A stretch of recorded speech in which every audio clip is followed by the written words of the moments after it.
अस्सलामुअलैकुम वरहमतुल्लाहि वबरकातुहू। वालेकुम अस्सलाम वरहमतुल्लाहि वबरकातुह।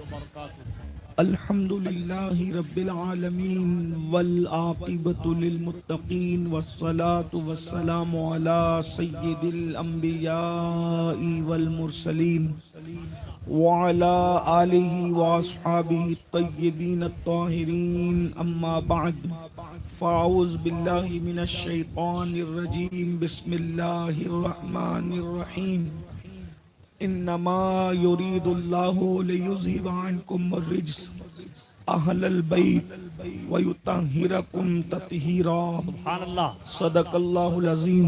गौसे आज़म बमने बेसरो सामा मददे इब्ले दी मददे काबे ईमा मददे इंतज़ारे करमे तुस्त मने ऐनी राए खुदा जुयो खुदा बीनो खुदा दा मददे बगिरदाबे बला उफ्तादा कश्ती ज़ईफ़ानो शिकस्ता रात पुष्टि बहक के ख्वाजे उस्मान हारून मदद कुन मदद कुन मदद कुन या मुईनुद्दीन चिश्ती। सुभान अल्लाह।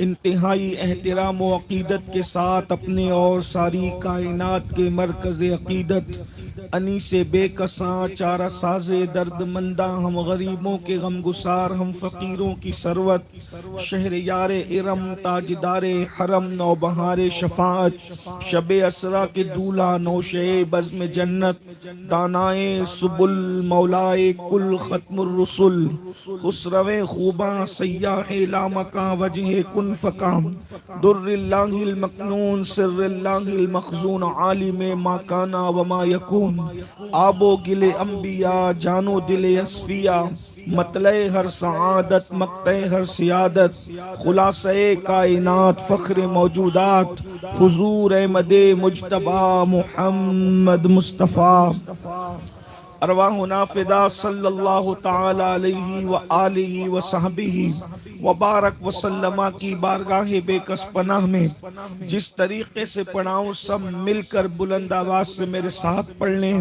अस्सलातु वस्सलामु अलैका या रसूल अल्लाह, अस्सलामु अलैका या रसूल अल्लाह, अस्सलातु वस्सलामु अलैका या नबी अल्लाह, अस्सलातु वस्सलामु अलैका या हबीब अल्लाह अस्सलामु अलैका या व अला आलिका व अस्हाबिका या नूर अल्लाह सल्लल्लाहु ताला अलैका वसल्लम। या इलाही रहम फरमा मुस्तफ़ा के वास्ते, या रसूल अल्लाह करम कीजिए खुदा के वास्ते, मुश्किलें हल कर शहे मुश्किल कुशा के वास्ते, करबलाएं रद शहीदे करबला के वास्ते, सैयदे सज्जाद के सदक़े में साजिद रख हमें, इल्मे हक दे बाकिरे अलमुल हुदा के वास्ते, सिद्क़ सादिक का तसद्दुक सादिकुल इस्लाम कर, बेगज़ब राजी हो काजिम और रजा के वास्ते, असले नस्ले सफा वजह वस्ले खुदा, बाबे फसले विलायत पे लाखों सलाम। हसने मुजतबा सैयदुल असखिया, राकिबे दोष इज्जत पे लाखों सलाम। हसने मुजतबा सैयदुल असखिया, राकिबे दोष इज्जत पे लाखों सलाम। वो शहीद बला शाह गुलगो कबा, बेकसे दश्त गुर्बत पे लाखों सलाम। जिसका आंचल न देखा मो महर ने, उस रिदाए नजाहत पे लाखों सलाम।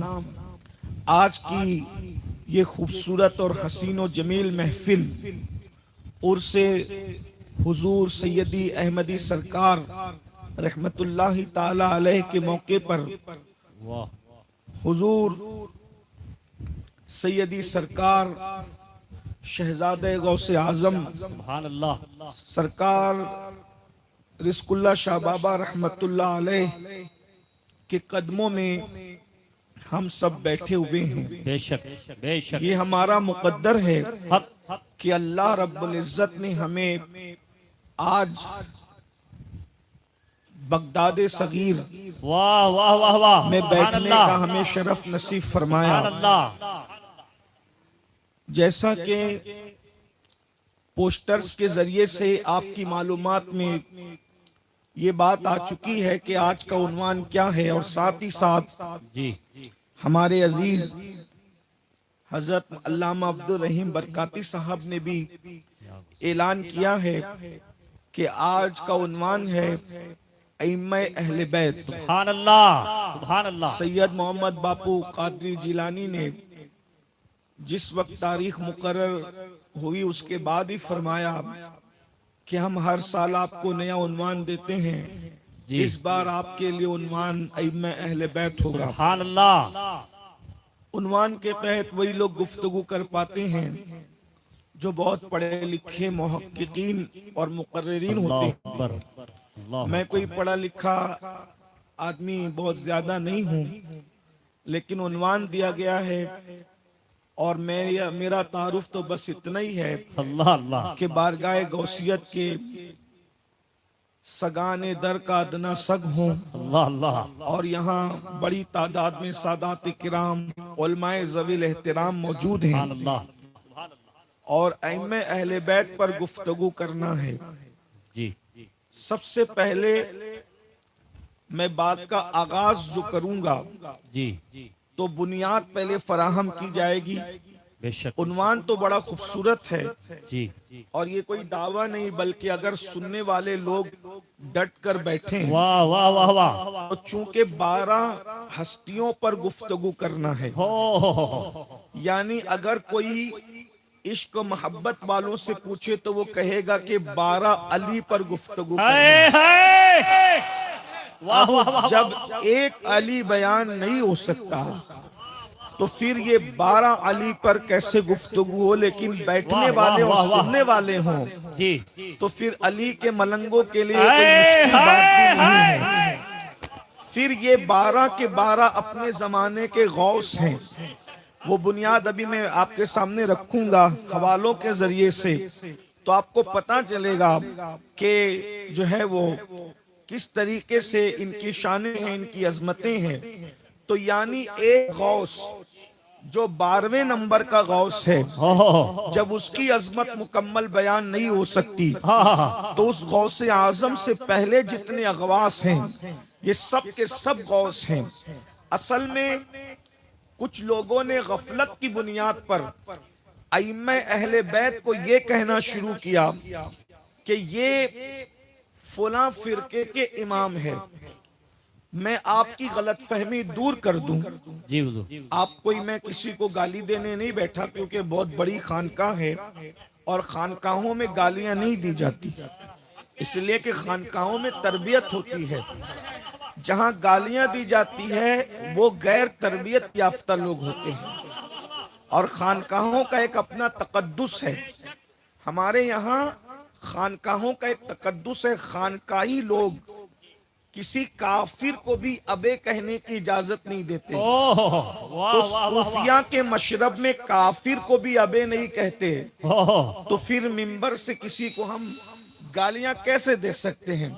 वो मरवानी मिंबर है जहां से तबर्रे किए जाते हैं, ये हुसैनी मिंबर है, यहाँ से मोहब्बतें बांटी जाती है, यहाँ से प्यार तकसीम होता है, यहाँ से मोहब्बतों की सौगात तकसीम होती है। इसलिए कि मशकीज़े में जो होता है वही छलकता है। तो हम तो मोहब्बतों के सफीर हैं, इसलिए मैं सुन्नते मरवान जिंदा करने नहीं आया, मैं तो सुन्नते हुसैन को ताज़ा करने के लिए आया हूँ। इसलिए मैं आपके सामने बुनियाद फराहम कर रहा हूँ। बुनियाद आप समझेंगे, सुनेंगे, लेकिन भाई मैं आपसे पहले कहना चाहता हूँ कि बापू ने जैसा जिंदा उन्वान दिया है वैसे जिंदा दिल से सुनोगे तो मैं पढ़ूंगा, वरना किसी और महफिल के लिए छोड़ करके चला जाऊंगा। इसलिए कि मैं कमेंट करके नहीं आया कि आप मुझे इतना देंगे तो मैं इतनी देर तक तकरीर करूंगा। इसलिए कि लेन देन का मामला वहां होता है जहां मजदूरी वाली बात होती है। मैं मजदूर नहीं हूं, उजरत मजदूरों को दी जाती है, गुलामों से यूं ही काम लिया जाता है। बस इतनी सी बात है। तो मैं गुलाम की हैसियत से आया हूँ, तो आपने भी गुलाम की हैसियत से यहाँ बहुत खिरात खूब। पेश करना है। बहुत खूब। सब लोग तवज्जो फरमाएं। बताओ। तो अर्ज ये कर रहा था, जरा गौर से सुनिए। लोगों ने गफलत की वजह से, मैं नहीं समझता कि किसी ने जानबूझ के कहा होगा। लोगों ने ये कहा, फिर कह रहा हूं कि मैं बुरा नहीं कह रहा हूं, सिर्फ तारुफ कराने के लिए जी। लोगों ने कहा ये शियों के इमाम हैं, ये 12 शियों के इमाम है। मैं ये बात आपके सामने रखना चाहता हूं कि जिसका इमाम होता है वो कौम गुमराह नहीं होती, वाह वाह और वाह जो वाह। गुमराह होता है उसका कोई इमाम नहीं होता। अब आपने ये कैसे कह दिया कि ये फुला के इमाम है? ये सब इमाम तो मेरे इमाम है, हमारे इमाम है। और ये हमारे इमाम कैसे हैं, अभी मैं आपके सामने पढ़ूंगा तो आपको पता चलेगा। अब मैं आपके सामने बुनियाद रखता हूं। अइम्मा जमा है इमाम की, और आपको इमाम चुनना होगा कि आपका इमाम कौन है।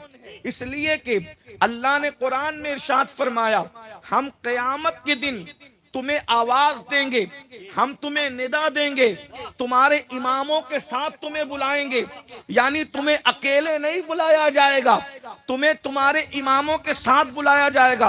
अब मुसलमानों जरा गौर से सुनना, अल्लाह कुरान में फरमा रहा है कि हम तुम्हें बुलाएंगे तुम्हारे इमामों के साथ, और तुम अपने इमामों के साथ आओगे। अब मैं आपसे पूछता हूं, दुनिया में जिसने जिसको इमाम माना होगा वो उसके साथ उठेगा। सुन्नियों, अपने मुकद्दर पे नाश करो, तुम किन इमामों के साथ उठाए जाओगे, तुम किन इमामों के साथ बुलाए जाओगे, और तुम्हारे इमाम कौन है आज मैं पढ़ूंगा। और इंशाअल्लाह तबारक व तआला सरकार रिज़्क़ुल्लाह का फैजान जारी हुआ तो एक एक इमाम पर कम से कम अगर एक एक बात भी पढ़ी तो इंशाअल्लाह ताला आपका सीना नूर ईमान से जरूर मुनव्वर होगा। अल्लाह अकबर। तो इमाम हमारे हैं, और हम तो शजरा ही पढ़ते हैं। रसूलुल्लाह के बाद जब हम शजरा पढ़ते हैं हमारे सिलसिले कादरिया में, अल्हम्दुलिल्लाह हम जो वो हमारे सिलसिले के अंदर इमाम अली रजा तक रसूलुल्लाह की नस्ल मौजूद है। और फिर उसके बाद हजरत मारूफ करकी का सिलसिला चलता है, और दीगर सलासिल भी हैं। अब जरा गौर से सुनना, मैं हवाले के साथ पढ़ने लगा हूँ। अल्लामा सैयद मोहम्मद अमीन इब्न आबिदीन शामी, जिसे दुनिया अल्लामा शामी कहती है, जिसे दुनिया अल्लामा शामी कहती है। अल्लामा शामी कौन है? फतावा शामी के मुसन्निफ है। इनका एक पतला सा रिसाला है, उसका नाम इजाबतुल गौस है। इजाबतुल गौस ये रिसाला है। अब इस रिसाले के अंदर कुछ बातें मैं आपके सामने रख रहा हूँ। ये रिसाला है। उसके बाद आप और चले जाएं, शाह वलीउल्लाह ने अपनी किताब में लिखा। उसके बाद और आगे जाएं, शाह अब्दुल अजीज ने अपनी किताब में लिखा। और आगे जाएं, हजरत सैयदना काजी सनाउल्लाह पानीपती ने लिखा। और आगे जाएं, सरकार मुजद्दिद अल-फसानी शेख अहमद सरहिंदी ने लिखा। और उसके बाद जब नीचे 14वीं सदी में आए तो मेरे इमाम अहले सुन्नत ने लिखा। अब क्या लिखा, इतने हवाले जरा गौर करें। दरअसल अल्लाह तबारक व तआला ने सारे इख्तियारात कुन फयकुन के, कुन मकुन के अपने महबूब को अता फरमाया, अपने रसूल को अता फरमाया। क्योंकि मेरे आका अल्लाह के नायब मुतलक है, खलीफा आजम है। जमीन के ऊपर अल्लाह का सबसे बड़ा खलीफा अगर कोई बन कर आया है तो वो मुस्तफा जान रहमत की जात है। हजरत आदम को बनाकर, हजरत आदम को बनाकर खलीफा नहीं भेजा, बल्कि भेज कर खलीफा बनाया। हजरत आदम में और हमारे नबी में फर्क ये है कि आदम को भेज कर खलीफा बनाया और मेरे आका को खलीफा बना कर भेजा। इसलिए हजरत आदम के जमाने में भी जिसकी खिलाफत मुतलका थी वो रसूलुल्लाह है। नूह के जमाने में भी जिसकी खिलाफत मुतलका थी वो मुस्तफा जान रहमत है। खिलाफत का मतलब क्या है मुसलमानों? यानी कि इन बुजुर्गों की तसनीफ और तालीफ का निचोड़ पेश कर रहा हूँ। लिखते हैं जो बारिश बरसती है वो मुस्तफा जान रहमत के हुक्म से बरसती है। जो दाना निकलता है वो मुस्तफा जान रहमत के हुक्म से निकलता है। जो मुसीबतें टलती है वो मुस्तफा जान रहमत के हुक्म से टलती है। माज़अल्लाह इसका ये मतलब नहीं कि अल्लाह तबारक व तआला अपने महबूब को सौंप करके माअज़ल्लाह बेइख्तियार हो गया। ये अकीदा अहले सुन्नत का नहीं है, बल्कि मोहब्बतों का तकाजा है। बादशाह अपने बला तमसील कह रहा हूँ, मिलाने के लिए, समझाने के लिए, बादशाह अपने इख्तियारात अपने वजीर को सौंपता है। इसलिए नहीं कि बादशाह माअज़ल्लाह बेइख्तियार हो जाए, बल्कि बादशाह वजीर को इख्तियारात इसलिए सौंपता है कि वो सारे इख्तियारात दे के बताता है कि देखो मेरा वजीर इतना बाइख्तियार है, तो फिर देने वाले बादशाह की शान का आलम क्या होगा। बिला तमसील अल्लाह ने सारे कुन मकुन के इख्तियारात मुस्तफा जान रहमत को अता फरमाए। आप बुरा तो नहीं मानेंगे, लेकिन 1857 के बाद अहले बिदात के कुछ मौलवी पैदा हुए। उन लोगों ने रसूलुल्लाह के इख्तियारात का इनकार किया। मैं उनके नाम नहीं लूंगा, इसलिए कि वो इतने कीमती नहीं है कि रिज़्क़ुल्लाह शाह का दरबार हो और फिर अहले बैत की महफिल हो और उसमें उन बदनसबों का नाम लिया जाए। मैं नाम नहीं लूंगा, लेकिन अब मैं जब कहूंगा 1857 के बाद के मौलवी, तो आप समझ जाना वो सुन्नी नहीं है, वो कुछ और है। इतना आप समझ जाएंगे।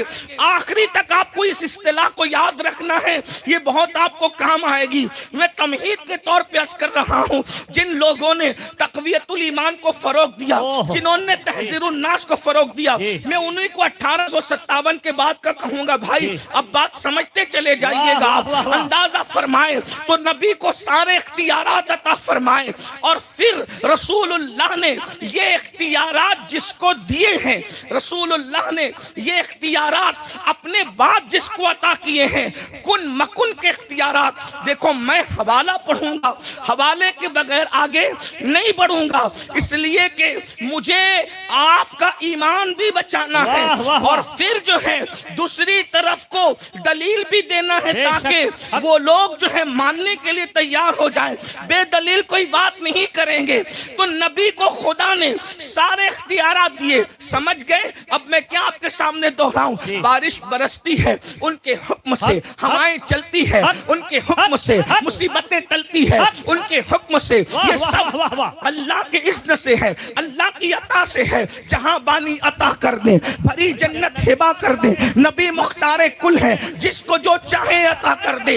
अब ये जो बात मैंने पढ़ दी, अब नबी ने अपने बाद ये इख्तियारात किसको अता किए, मैं सिर्फ जो है वो नकल कर रहा हूँ फजाइल के बाब में, अफजलियत के बाब में मैं नहीं पढ़ रहा हूँ। किताब का नाम है मतलउल कमरैन और मतलउल कमरैन की लिखने वाली जात है सैयदी आला हजरत इमाम अहले सुन्नत की, और दूसरी किताब का नाम है तुज़्के मुर्तज़वी, वो उसके लिखने वाले उस्ताद ज़मान मौलाना हसन है।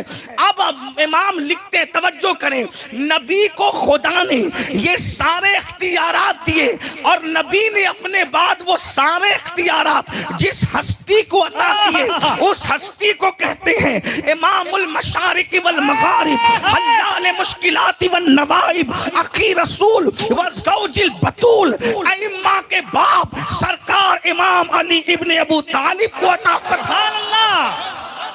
ये सारे, अब पता चला कायनात में जो काम भी निफास पाता है वो सब नबी पाक ने इख्तियारात किसको अता किए, हैदर कर्रार को। मतलउल कमरैन का हवाला मैंने पढ़ दिया, आप तो मुतमईन हो गए होंगे, लेकिन मैं अभी गुफ्तगू शुरू नहीं की, मैं अहले बैत पर कुछ तमहीद रख रहा हूँ। लेकिन अब जब मतलउल कमरैन का हवाला आएगा तो अहले बिदअत की तरफ से आवाज आएगी, क्या कि ये मौलाना अहमद रजा सब गड़बड़ करते हैं। तवज्जो फरमाएं, क्यों? बोले अंगूठा चूमने की बिदअत इन्होंने इजाद किया।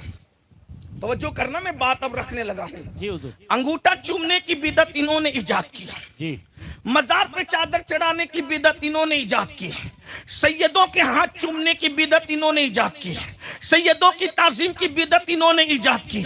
मैं ये बात आपके सामने रखना चाहता हूँ, ओ बिदअती बदनसीब मौलवियों, याद रखो कोई चीज इमाम अहमद रजा की इजाद करदा नहीं है, इसलिए कि अहमद रजा सुन्नियों के फाउंडर का नाम नहीं है, बल्कि अहले सुन्नत के एक फर्द का नाम है। इमाम अहमद रजा ने अंगूठा नहीं चुमवाया, इसलिए कि सबसे पहले इस उम्मत में जिसने अंगूठा चूमा है उसे दुनिया अबू बकर सिद्दीक कहता है।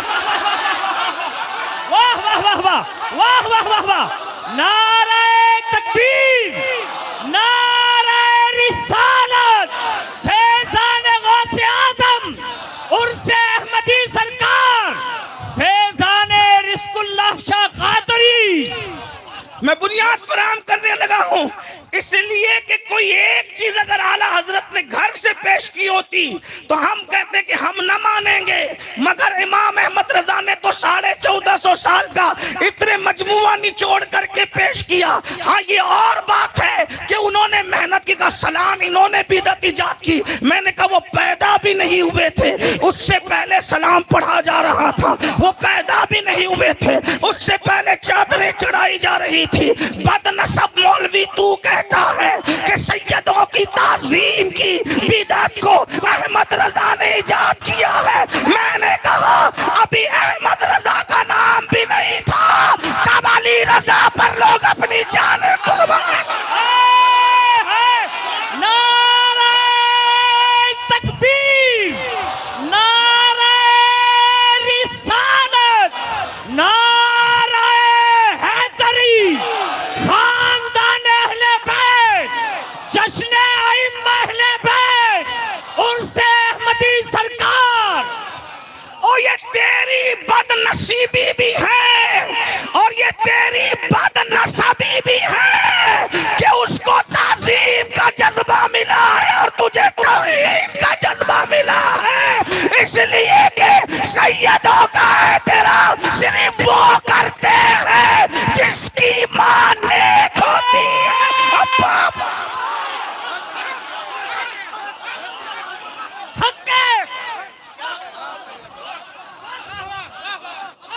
मौलवी बनना आसान है, सैयदों का वफादार बनना मुश्किल है। वाह वाह वाह वाह वाह मेरे सैयद, वाह वाह वाह वाह वाह वाह वाह।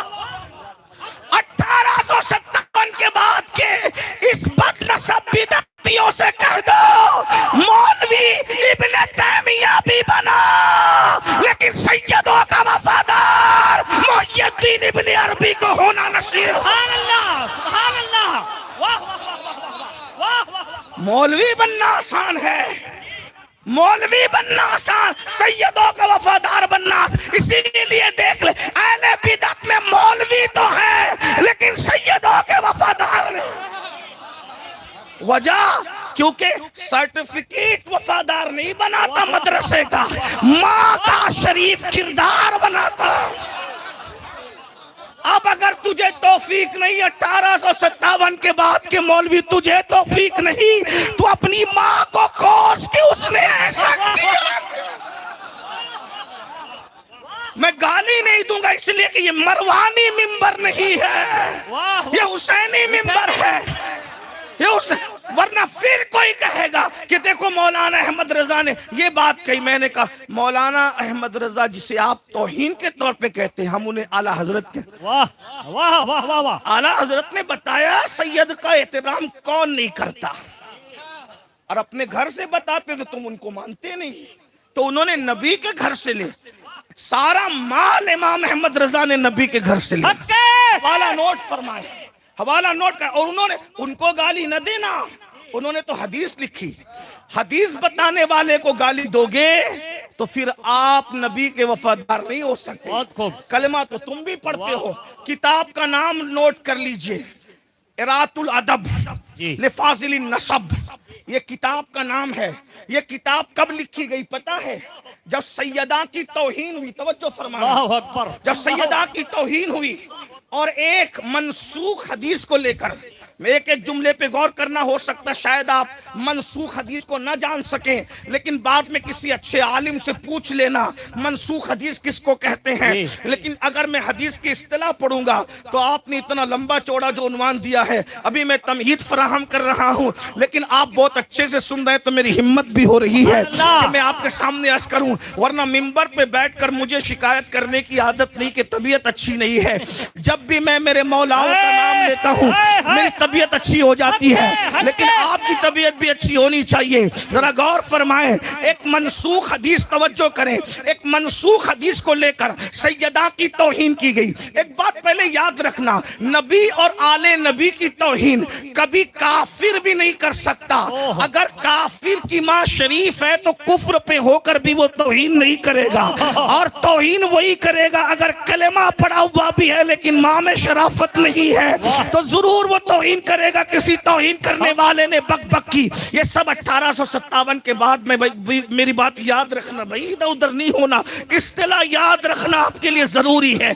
1857 के बाद इमाम अहले सुन्नत के दौर में सैयदा की तौहीन की गई। तौहीन क्या थी? एक मनसूख हदीस का टुकड़ा लेकर यह कहा गया कि देखो, नबी अपनी बेटी की बख्शिश नहीं करवा सकते। तवज्जो, और अल्लाह अकबर, हदीस का सहारा लेकर के तौहीन करने की कोशिश की गई कि नबी अपनी बेटी की तौहीन, शफात, बख्शिश नहीं करवा सकते। एक मनसूख हदीस थी, बुखारी शरीफ के अंदर एक टुकड़ा आ गया है उसका मनसूख हदीस के तौर पर। तो एक साहब ने किताब लिखी। किताब लिखने के बाद वक्त के बड़े बड़े मुफ्ती, बड़े बड़े उलमा के पास भेजा कि इस पर तस्दीक कर दो। असल में चूंकि इल्म वाले कुछ लिखते हैं तो बड़े लोगों की तस्दीक करवाते हैं ताकि बात मजबूत हो जाती है। और मैं भी इस खानका में आके इसलिए तकरीर करता हूँ, क्यों? इसलिए कि तस्दीक रिस्कुल्लाह शाह से ले लूं ना तो फिर बारगाह गौसियत में कबूल हो जाए। फिर वहां कबूल हो गई तो करबला और नजफ में काम बन गया,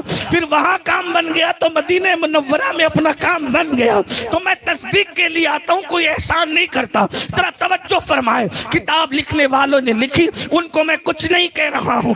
लिखने वाले ने लिखी, नीयत क्या थी? नीयत पे कोई हमला नहीं, कुछ नहीं, सिर्फ बात इतनी थी, मनसूख हदीस को लेकर के हमला किया गया सैयदा की अजमत पर। क्या कि नबी अपनी बेटी की शफाअत नहीं करवा सकते। हमला बहुत बड़ा हमला था। क्यों? फिर दुनिया को पता चल जाए कि जो अपनी बेटी को बख्शवा नहीं सकता तो फिर वो अपनी उम्मत को क्या बख्शवा सकता है? माअज़ल्लाह, अल्लाहु अकबर। लेकिन एक बात मैं भी आगे पढ़ूंगा, वो बेटी तो बहुत बड़ी चीज है। वो बेटी के घर में जो बच्चे पैदा होते हैं वो लोग भी जन्नत बेचते भी हैं, जन्नत बांटते हैं। बल्कि अभी बाद में पढ़ दूंगा। चलिए, उस घर उन बच्चों की जो सिर्फ जूतियां उठा ले, वो लोग दरिया के किनारे बैठकर जन्नत के महल बना करके बेच दिया करते हैं। क्या तुमने सुना है? एक दीवाना था बगदाद का जिसे दुनिया बहलूल दाना कहती है, बहलूल दाना कहती है। दीवाना था, बहलूल दाना कहती है। पता है कौन था? इमाम जाफर सादिक की जूतियां उठाने वाला बहलूल दाना दरिया के किनारे बैठकर 2-2 दिरहमों में बादशाह की बीवी को जन्नत बेचा करता था। जिसके जूतियां उठाने वाले जन्नत बेच सकते हैं, उस जाफर सादिक की अजमत का आलम क्या होगा? और जाफर सादिक ऐसे है तो उनकी दादी सैयदा तैयबा ताहिरा आबिदा शाहिदा राकिया साजिदा लकिया तकिया ज़किया उम्मे अबीहा आलिमा गैरे मुअल्लिमा मलका फिरदौस बरी सैयदा फातिमा ज़हरा की अज़मतों का आलम क्या होगा? तकबीर, नारा रिसालत, मलिका फिरदौस बरी, खानदाने मां खातूने जन्नत। अहले बिदत ने हमेशा अहले बैत को टारगेट किया, क्योंकि जानते थे नबी के घर वाले टारगेट होंगे तो रसूलुल्लाह की अजमत दिल से निकालना आसान होगी। लेकिन जहां अहले बिदत थे वहीं अहले सुन्नत का इमाम भी उस वक्त जमीन पे सांस ले रहा था। किताब उनके पास भी आई, तस्दीक कर दो। इमाम ने किताब पढ़ा, आंखों में खून उतर आया, जिसे दुनिया अहमद रजा कहती है। ऐसा अपने बुजुर्गों से सैयदों का अदब सीखा था कि ईद की नमाज पढ़ के न कभी माँ को सलाम किया न कभी बाप को सलाम किया। जरा तवज्जो फरमाएं, जिसे दुनिया आला हजरत कहती है। ईद की नमाज पढ़ के न कभी माँ को सलाम किया न बाप को किया।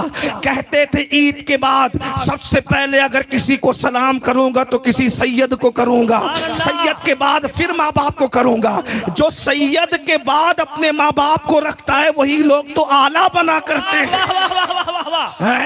वरना जो सैयदों को पीछे कर दे, मरने के बाद जनाजे में चेहरे भी देखने के काबिल नहीं होते, मरने के बाद सूरतें भी पहचानी नहीं जाती, नस्लें मिट जाती है।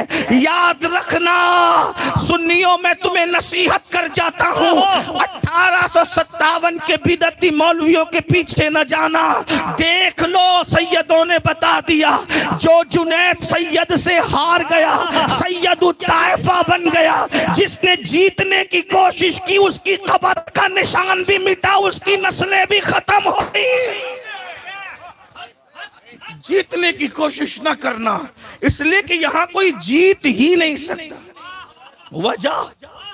वजह इसलिए कि गौसुल आजम दस्तगीर फरमाते हैं, तवज्जो करना जरा, मैं कहां से पढ़ रहा हूं, बाचतुल असरार से पढ़ रहा हूं, फतावा रज़विया से पढ़ रहा हूं, हदायत बख्शिश का भी हवाला ले लूं।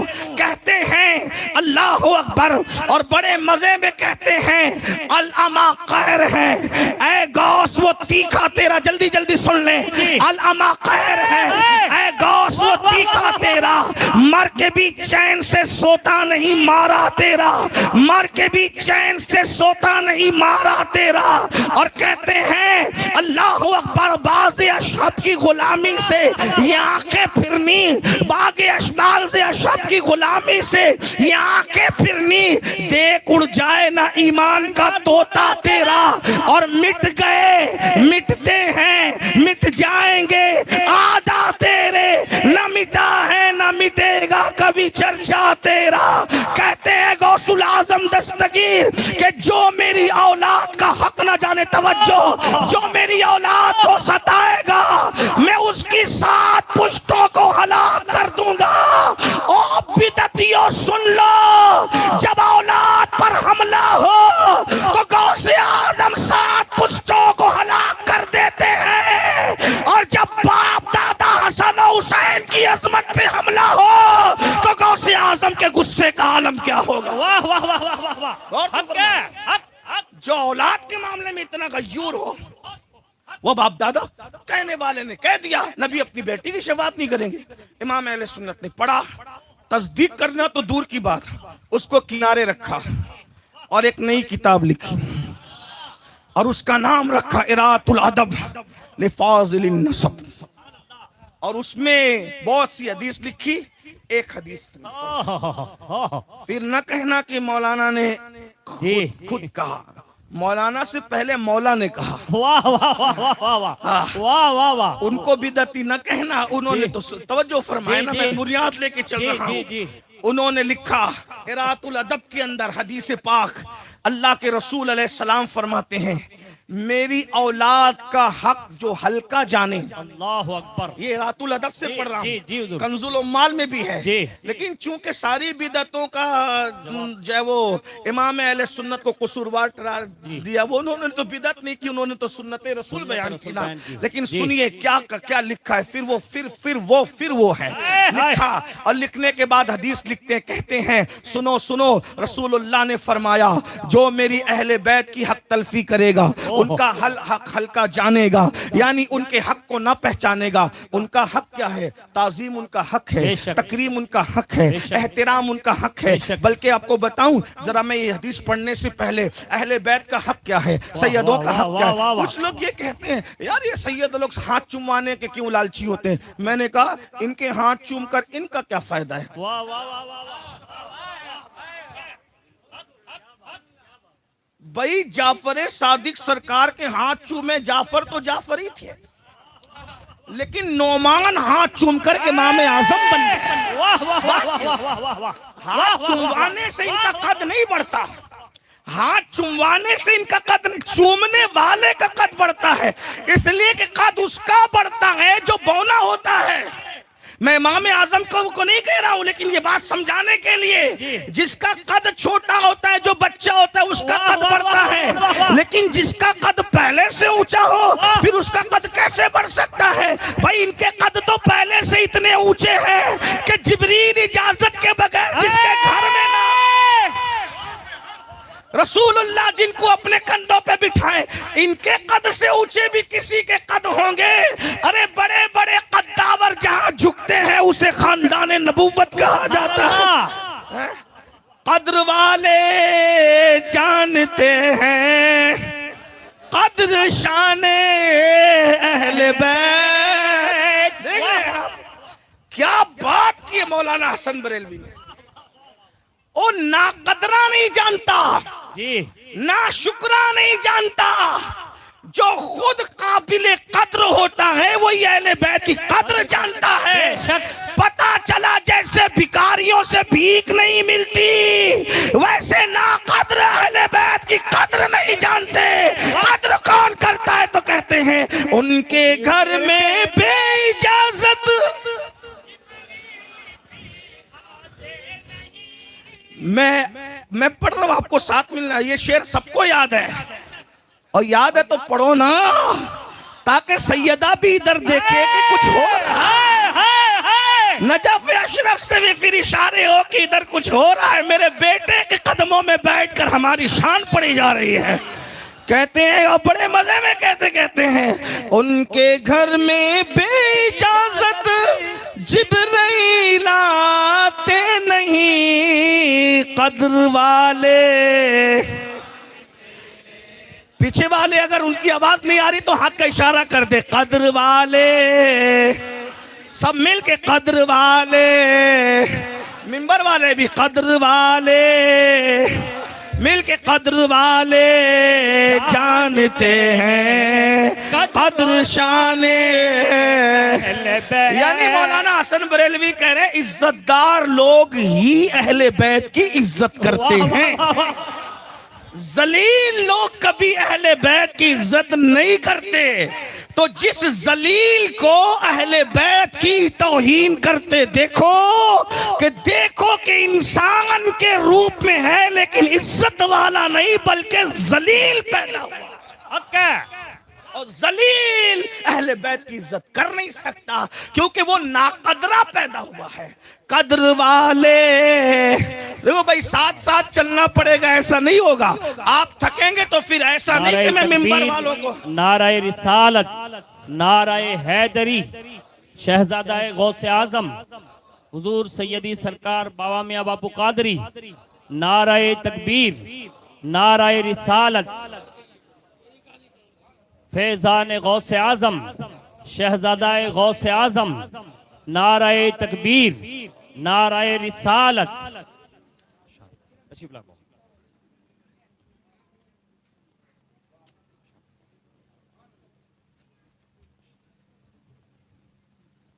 माशाअल्लाह,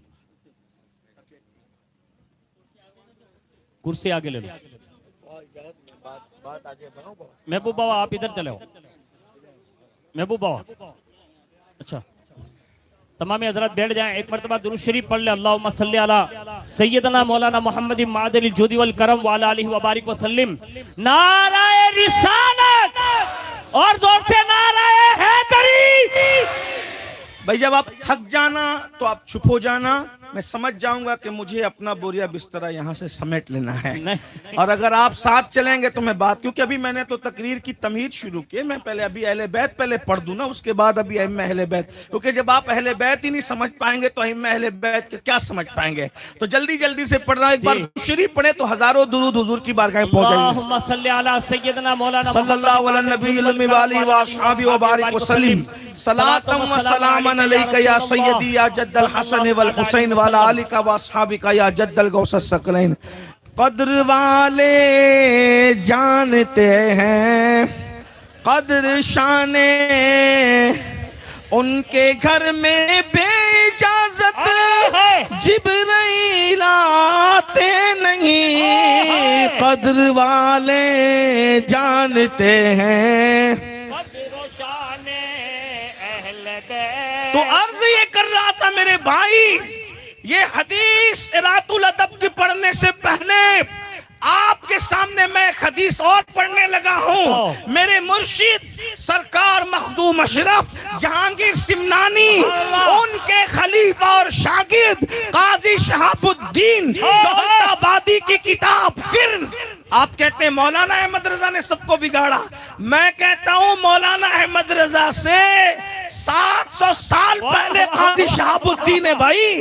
अगर आप कहते हैं कि ये सैयदों की ताजीम की बिदात मौलाना ने शुरू की है तो फिर काजी शहाबुद्दीन को किधर रखोगे? अब काजी साहब भी अपने दौर की बात नहीं कर रहे हैं। काजी साहब की किताब है, नाम याद रखें, तफसीर बहरुल मव्वाज।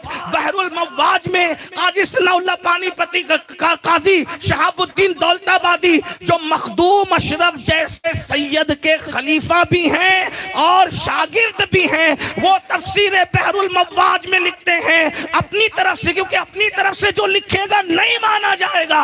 माखस तो रसूलुल्लाह के पास से लाना पड़ेगा। पता चला ये किसी की बिदअत नहीं है, ताज़ीम अहले बैत, ये मोहम्मदुर रसूलुल्लाह ने सुन्नत के तौर पे मुस्तफा इज्जत बढ़ाने के लिए ताज़ीम दे। मौलाना की और खान साहब की तरह आवाज नहीं है तो मेरा साथ तो आपको देना पड़ेगा। मुस्तफा इज्जत बढ़ाने के लिए ताज़ीम दे। कौन इज्जत बढ़ाने के लिए ताज़ीम दे रहा है? मुस्तफा इज्जत बढ़ाने के लिए ताज़ीम दे।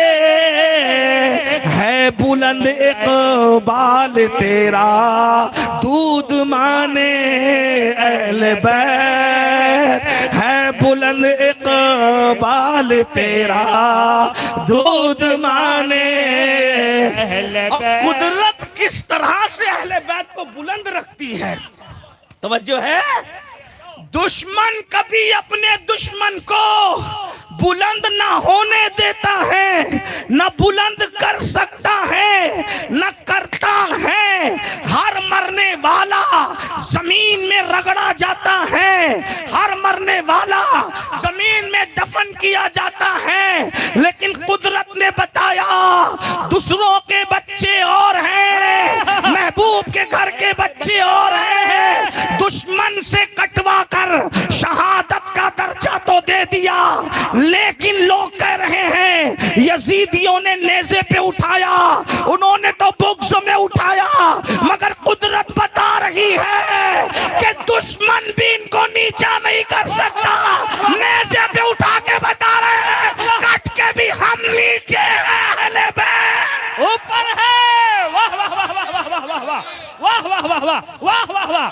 नाराए तकबीर, नाराए रिसालत, खानदाने हैदर कररार। है बुलंद इक़बाल तेरा दूध माने अहले बैत। तो तफसीर बहरुल मव्वाज में काजी शहाबुद्दीन दौलताबादी लिख रहे हैं कि अल्लाह के रसूल ने फरमाया, जब तुम्हारी महफिल में कोई भी आए, मर्जी तुम्हारी, बैठो या खड़े रहो, लेकिन जब मेरी औलाद आया करे तो उठ करके खड़े हो जाया करो। वाह वाह। इनके लिए खड़े होने का हुक्म तो हुजूर दे रहे हैं। और एक हदीस और पढ़ दूं, फिर न कहना कि मौलाना अहमद रजा की बिदअत है। उनके अब्बा लिख रहे हैं अपनी किताब तफसीर अलम नशरा में। वाह वाह वाह वाह वाह। गौर कीजिएगा, आपको दुश्मनी क्या है भाई? आप सारी चीजें उन पे जड़ते हो। कुछ पढ़ तो लो, ओ पढ़ तो लो ना। गढ़ के बोलोगे तो ऐसे किसी भी अल्लाह वाले को गाली दोगे, पढ़ के बोलो तो इंसाफ की बात करोगे। उनके अब्बा जी लिख रहे हैं तफसीर अलम नशरा में कि अल्लाह के रसूल ने फरमाया, जो मेरी औलाद को देखे और ताजीम के लिए उठकर खड़ा ना हो, अल्लाह उसको लाइलाज बीमारी में मुब्तला कर देता है। जाके इन दुश्मनाने अहले बैतों को, दुश्मनाने अहले बैत को देखो, आले रसूल के दुश्मन को देखो, इनके घरों में गोलियों के कितने डब्बे भरे हुए हैं, इसलिए कि अहले बैत की दुश्मनी ने तुम्हें दिल का बीमार भी कर दिया है, जिस्म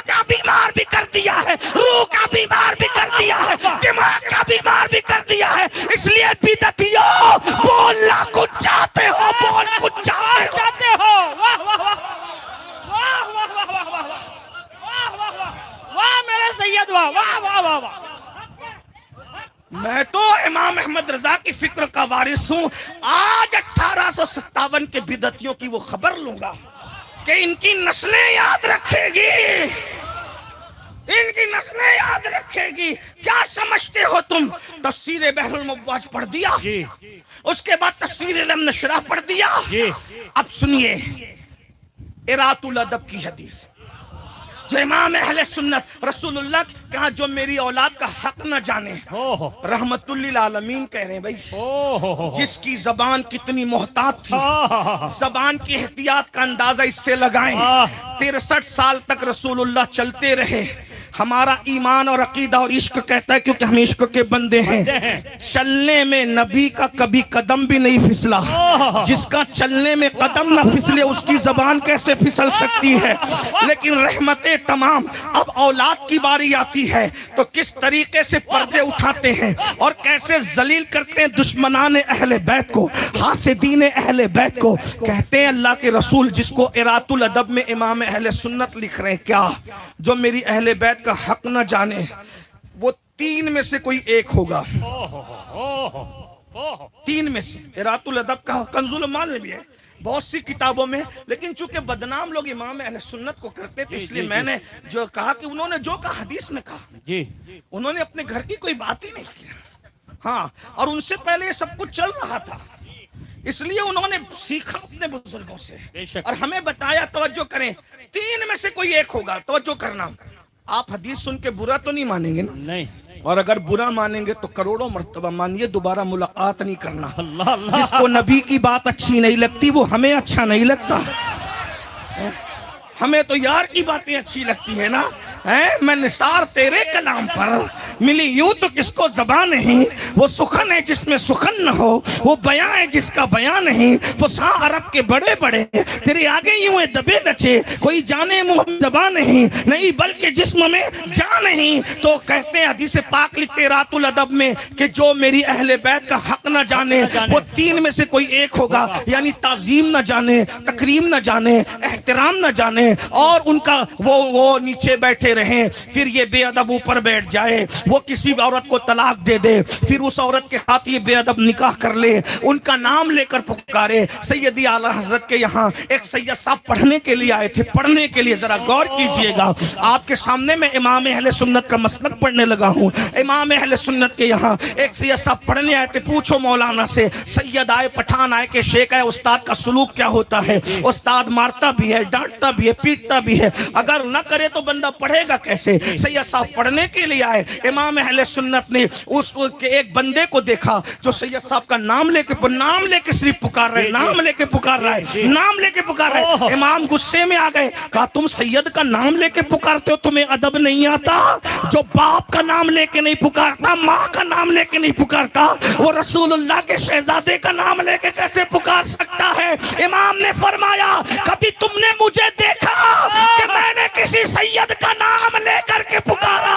ये अहले सुन्नत का इमाम जो सैयद का नाम लेकर पुकारने की हिम्मत न करे, वो सैयदा की कितनी ताज़ीम करता होगा। वाह वाह वाह वाह वाह। कद्र वाले जानते हैं कद्र शाने अहले बैत, अंग्रेजों के टुकड़ों पे पलने वाले क्या जाने, क्या जाने। कद्र वाले जानते हैं। 3 में से कोई एक होगा। नंबर 1, या वो मुनाफिक होगा, या वो हुजूर की हदीस है, अल्लाह के रसूल की हदीस है, इमाम अहले सुन्नत इरातुल अदब। क्या धूल चटाई है नासबियत। वाह। मुनाफिक होगा। पहला नंबर मुनाफिक किसे कहते हैं? जबान पर इस्लाम, दिल में कुफ्र। जबान पर इस्लाम, दिल में कुफ्र। अहले बैत का हक न जानने वाला पहले नंबर पे मुनाफिक होगा। दूसरा, हदीस में जो अल्फाज आए हैं, अब मैं उसको मफहूम के तौर पे पढ़ूंगा। हैं, बच्चे भी बैठे हैं, माएं बहनें भी है जी। वो अपने बाप का बेटा नहीं होगा। अल्लाह अकबर। समझ में आ गई बात? हाँ, यानी कि वो इब्ने जियाद होगा। अल्लाह इब्ने जियाद समझे? जी नहीं समझे? जियाद कहते हैं ज्यादा को। जियाद अरबी में जियाद ज्यादा को कहते हैं। जियाद ज्यादा, यानी वो एक का बेटा नहीं होगा। ओह तवज्जो फरमाए, मौलाना समझ गए? मैं हदीस हदीस पढ़ रहा हूं। वल्लाह वाह अगर वाह ये वाह बात जी ना जी हो, आज के बाद कोडिना शरीफ इतनी बड़ी मुकद्दस बारगाह में मैं खिताब के लिए नहीं हूं। अल्लाह अगर मिंबर से झूठ बोला जाए तो फिर सच कहां बोला जाए? वाह वाह वाह हैं? हुजूर अलैहिस्सलाम की हदीस का मफहूम मैं पढ़ रहा हूं। तवज्जो करना, बुरा नहीं मानना, और मानते हो तो घर जाओ। 22,000 की जरूरत नहीं है, 72 वफादार चाहिए महफिल को गर्म करने के। वाह वाह वाह वाह वाह वाह वाह वाह वाह हक है। और मुझे पता है यहाँ सब गाजी अब्बास के गुलाम बैठे हुए हैं, गाजी का फैज लेकर बैठे हुए हैं, और मैं तो बहुत तकद्दुस के साथ बोल रहा हूँ। अगर इनको बोलने का मौका दिया जाए तो कानों से धुआं निकले। वाह वाह वाह वाह वाह वाह वाह वाह वाह वाह, इसलिए कि मैं तो तकद्दुस जान रहा हूँ। बहुत अच्छी बात। तो जो फरमाए बहुत आसान लबो लहजे में, चूंकि मैं देहाती आदमी हूँ तो देहाती तौर पे समझ। इब्ने जियाद, इब्ने जियाद वो वाला, वो तो इब्ने जियाद था ही, ये भी कुदरत की शान है। यानी हाँ याद रखना, ये मैं रसूलुल्लाह की हदीस पढ़ने लगा हूँ। अल्लाह के रसूल ने फरमाया वो अपने बाप के नुत्फे का नहीं होगा, वो अपने बाप का बेटा नहीं होगा, यानी एक का नहीं होगा, ज्यादा का होगा। इसीलिए कि जो लोग ज्यादा के होते हैं वो कुछ ज्यादा कुछ करना चाहते हैं ना, तो कहा अब याद रखना, तवज्जो करना, और जाके पूछ। गाली नहीं दे रहा हूं, हदीस की रोशनी में कह रहा हूं। ओ बिदती, अंग्रेज की फिक्र की बुनियाद पे पलने वाले, हुकूमतों के टुकड़ों पर गुफ्तगू करने वाले बिदतियों, जाके पूछ वाह कितने थे। ओह वाह, मैं कह रहा हूं, मैं कहूं तो मेरी जबान कटे, मैं कहूं ये इतने बड़े बड़े सादात, मैं तो निजी महफिल में इस तरह की गुफ्तगू कभी सुनी मुझसे? मैं अल्हम्दुलिल्लाह, हम तो हया के पर्दे में बात, लेकिन हदीस बयान होगी तो फिर होगी, हक हक हक हक, हदीस बयान होगी तो फिर होगी। आप रसूलुल्लाह को गाली दोगे तो हम इसी तरह बात करेंगे। जब आले नबी का हक न जानने वाला एक का नहीं होता, तो जो नबी को गालियां दे, जो आले नबी को गालियां दे, जो सैयदा को गालियां दे, अहले बैत के हक को हल्का जाने, कशे बाशत फिर कोई भी हो, फिर हम उस बिदती को छोड़ेंगे नहीं। हम कहेंगे न पूछेंगे, जब हुजूर ने कहा कि बाप का बेटा नहीं है तो फिर कितने थे भाई? आप बताए ना, बताए जरा कितने थे? इब्ने जियाद न बनो। पहला मुनाफिक होगा, दूसरा बाप का बेटा नहीं होगा, तीसरा फरमाया कि जब हजरत तशरीफ लाए होंगे, बहुत तकद्दुस के साथ मौलाना पढ़ रहा हूँ, शायद इससे ज्यादा मुझे अब मैं अल्फाज का इंतखाब नहीं कर सकता। यानी हजरत जब तशरीफ लाए होंगे तो पाकी का माहौल नहीं होगा, नापाकियों की चादर बिछी होगी, नापाकियों के दरमियान तशरीफ आवरी हुई होगी, तो जबान से भी नापाकी ही की गलाजत निकलती रहेगी। अब मैं पूछता हूँ, जिसको अहले बैत हजम नहीं होती, वो जरा फैसला करे कि रसूलुल्लाह ने फरमाया तीनों में से तू कौन है? और अगर तू कहता है कि मैं तीनों में से नहीं हूं, तो मैंने कहा वलीद इब्ने मुगीरा को समझ आई। जुमले पे गौर करना, वलीद इब्ने मुगीरा को समझ आई।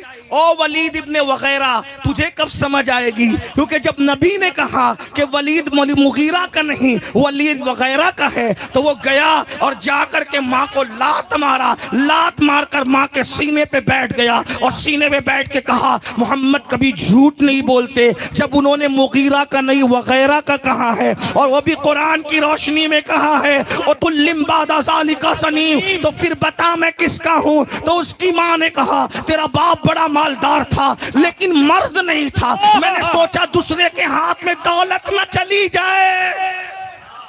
इस पे भी गौर करे, तेरा बाप बड़ा मालदार था, और तेरा बाप बड़ा मालदार था, और तेरा बाप बड़ा मालदार था,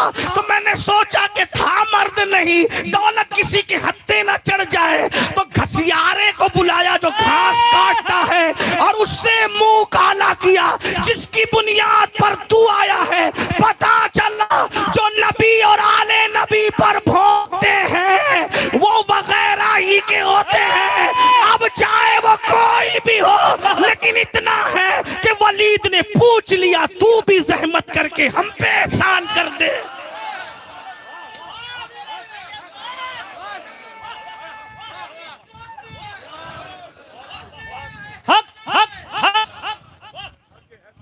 तो इमाम अहमद रजा ने अपनी तरफ से कुछ नहीं लिखा। ये साबित करना चाहता हूं कि वो 1400 साल का इतने मजमू एहसान है मेरे माँ। और सफर का महीना उनके उर्स का भी, तो मैंने खिराज भी पेश कर दिया। वाह वाह वाह। लेकिन बात चल रही थी, बहुत दूर निकल गई। मतलउल कमरैन में यही कह रहे थे जी, मतलउल कमरैन की बात आई, फिर बात दूर निकल गई। अब ये जो इख्तियारात है ये किसको हुजूर ने अता किए? मैं फिर कह रहा हूँ, अकीदा अफजलियत नहीं पढ़ रहा हूँ जी, सिर्फ फजाइल पढ़ रहा हूँ। हमारा ईमान है खिलाफत अल तरतीब, फजीलत अल तरतीब। सरकार रिज़्कुल्लाह शाह का जो मौक़िफ़ वो हमारा, बेशक। जो इनके जद गौसे आजम का मौक़िफ़ वो हमारा, जो गरीब नवाज का मौक़िफ़ वही हमारा, जो मखदूम अशरफ जहांगीर सिमनानी का मौक़िफ़ वही हमारा, जो ख्वाजा बंदा नवाज के सुदराज का मौक़िफ़ वही हमारा। इसका मतलब तेरे गुलामों का नक्शे कदम है राह खुदा, वो क्या बहक सके जो ये सुराग लेके चले। जिना बनेगी मुहिब्बान चार यार की कब्र, जो अपने सीनों में ये चार बाग लेके चले। लहद में इश्क के रुखे शह का दाग लेके चले, अंधेरी रात सुनी थी चिराग लेके चले। अब तक़वियतुल ईमान वालों हमें न छेड़ना, आइंदा न छेड़ना, ये बात याद रखना। तवज्जो फरमाया, आगे बढ़ता हूँ। अल्लाह अकबर। तो हुजूर ने सारे इख्तियारात मौलाए कायनात को अता फरमाए। इसका मतलब अब बारिश बरसी अली मुर्तजा के हुक्म से। बिदअती इसको न सुने समझ नहीं सकेंगे, फिर कहेंगे देखो ऐसा कह दिया। मैंने कहा ये सिर्फ आशिकों के लिए है। यानी बारिश बरसती है हैदर कर्रार के हुक्म से, हवाएं चलती है हैदर कर्रार के हुक्म से, बिजलियां कड़कती है हैदर कर्रार के हुक्म से। क्योंकि नबी के, तवज्जो करें, नबी के घर में सबसे पहले मकाम गौसियत कुबरा पर जिसे फाइज किया गया उसे हैदर कर्रार अली मुर्तजा कहते हैं। ये रसूलुल्लाह के घर का सबसे पहला गौसुल आजम है, ये गौसे आजम है। आपने शायद इस एतबार से हैदर कर्रार का तारुफ नहीं सुना होगा। शायद मेरे बच्चे छोटे छोटे या स्कूल कॉलेज के पढ़ने वाले वो एक ही गौसे आजम को जानते हैं। लेकिन आपको ये बता दूं, हर जमाने में गौसियत कुबरा के मकाम पर कोई फाइज होता है तो नबी के घर में सबसे पहला जो गौस हुआ है वो कौन है? इमामुल मशारिक वल मगारिब, हल्लाल मुश्किलात वन नवाइब, अखी रसूल व ज़ौजिल बतूल, सरकार अली इब्ने अबू तालिब है। अब जरा गौर करें, बस इसी पर अभी मैं हैदर कर्रार पढ़ूंगा तो फिर पूरी तकरीर उसी पे मुकम्मल हो जाएगी। लेकिन आज मैं कुछ और तरफ बढ़ना चाहता हूँ, जो आप नहीं सुने वो कुछ सुना देना चाहता हूँ। अल्लाह अकबर। लेकिन इतना बस कह दूं मेरे भाई, सर हमारे मुर्शिद कुतुबुल अख्ताब गौसुल अगवास शेखुल शयूख गौसुल आलमीन गयासुल कौनैन सैयदुना व मुर्शिदुना गौस आदम शेख अब्दुल कादिर जिलानी, ये 12वें नंबर के गौस है। जो 12वें नंबर का गौस इतना पावरफुल है तो नबी के घर में जो पहले नंबर का गौस आजम है उसकी ताकत का आलम क्या होगा। बस एक ताकत पढ़ दूं वरना मेरा जी नहीं भरेगा। एक ताकत मेरे हैदर कर्रार की पढ़ दूं, एक ताकत मेरे हैदर कर्रार की पढ़ दूं। कुरान से पढ़ना चाहता हूँ, कुरान से मैं चाहे वो रोशनी लेना चाहता हूँ। लोग कहते हैं मैं अहले बैत पे रोशनी डाल, मैंने कहा मेरी औकात नहीं रोशनी डालने की, मैं तो रोशनी लेने के लिए आया हूँ। हर उन्वान पे रोशनी नहीं डाली जाती, कुछ उन्वान से रोशनी ली जाती है। मैं डालने नहीं लेने आया हूँ रोशनी। जरा गौर करें, जल्दी जल्दी से पढ़ रहा हूँ। मेरे जवानों तवज्जो करना, मेरे मौला की ताकत कितनी है, हैदर कर्रार की ताकत कितनी है। इमाम अल-मशारिक वल मगारिब की ताकत कितनी है। कभी दीवार हिलती है, कभी दर कांप जाता है, अली का नाम सुनकर अब भी खैबर कांप जाता है। आइम्मा अहले बैत में, नबी के घर के आइम्मा में जो पहला नबी के घर की बात हो रही, भाई मुतलका नबी कोई बात नहीं हो रही है, ना हो सकती है, क्योंकि हम बच्चों के मौकिफ के पाबंद नहीं हैं। हम गौसे आजम, गरीब नवाज, मखदूम सिमना, बंदा नवाज के सुदराज, इन बुजुर्गों के मसलक के पाबंद है। अगर कोई आज कहता है नहीं आज ही अकीदा है, तो मैंने कहा आज का घर ले जाओ। हम आज को नहीं मानते, इसलिए कि फैसले पहले हो चुके हैं। फैसले जो पहले हो गए वो हो गए, अब आजकल की बात नहीं। भाई मैं उन बच्चों की क्यों बात मानूं जिन्हें सूरतुल फातिहा पढ़नी नहीं आती? मैं तो उनकी बात मानता हूं ना, जमाना जिनके किरदार पर कसम उठाता है। इसको अच्छी तरह याद रखना। फिर कहता हूं सिर्फ फजाइल पढ़े जा रहे, जरा तवज्जो करना। कभी दीवार हिलती है, कभी दर कांप जाता है, अली का नाम सुनकर अब भी खैबर कांप जाता है। अली वो है जिसके चेहरे का आलम ये है कि दुनिया करमल्लाहु वजहुल करीम कहती है। अली वो है जिसके इल्म का आलम ये है। कहते हैं कूफा वालों, जितने तुम जमीन के रास्ते जानते हो उससे ज्यादा अली आसमानों के रास्ते जानता है। अली वो है जिसके बारे में फरमाया सबकी नस्ल खुद की अपनी पुश्त में रखी जाती है, लेकिन मुझ मोहम्मद की नस्ल अली की पुश्त में रखी गई। तवज्जो फरमाए, गौर करें। नहीं आप समझे नहीं, जुमला ज़ाहिर किया। गौर करें, जरा गौर करें, जरा गौर करें। नबी के कदम का वजन उठाने की हर एक में ताकत नहीं है। अली की पुश्त कितनी भारी भरकम होगी कि हसन से लेके मेहदी तक नबी के सारे बेटे अली की पीठ में रखे गए। ना मुझे ये किसी सूफिया की महफिल में पढ़ना था, लेकिन मैंने हाथियों की गिजा चूटियों के सामने पढ़ी। जरा गौर करें, जरा गौर करें। लोग कहते खैबर उखाड़ा, मैंने कहा खैबर की औकात क्या थी? खैबर तो किसी का बनाया हुआ दरवाजा था, लेकिन नबी का खून जो उनके बेटों में है, क्योंकि नबी का बेटा कौन है? कुरान कहता है अबनाना व अबनाकुम, नबी के बेटे हसन और हुसैन है, उनके सारे बेटे नबी के बेटे हैं। इतने नबी के बेटों को जो अपने पीठ में रखे, पीठ में रखे। ना हैदर कर्रार, फिर हैदर कर्रार है, हैदर कर्रार फिर। अरे अब्दुल कादिर जिलानी का जो कदम ले ले वो वली हो जाता है, और जो नबी के लाखों बेटों को अपनी पुश्त में रखे फिर वो वली नहीं बल्कि वो अली होता।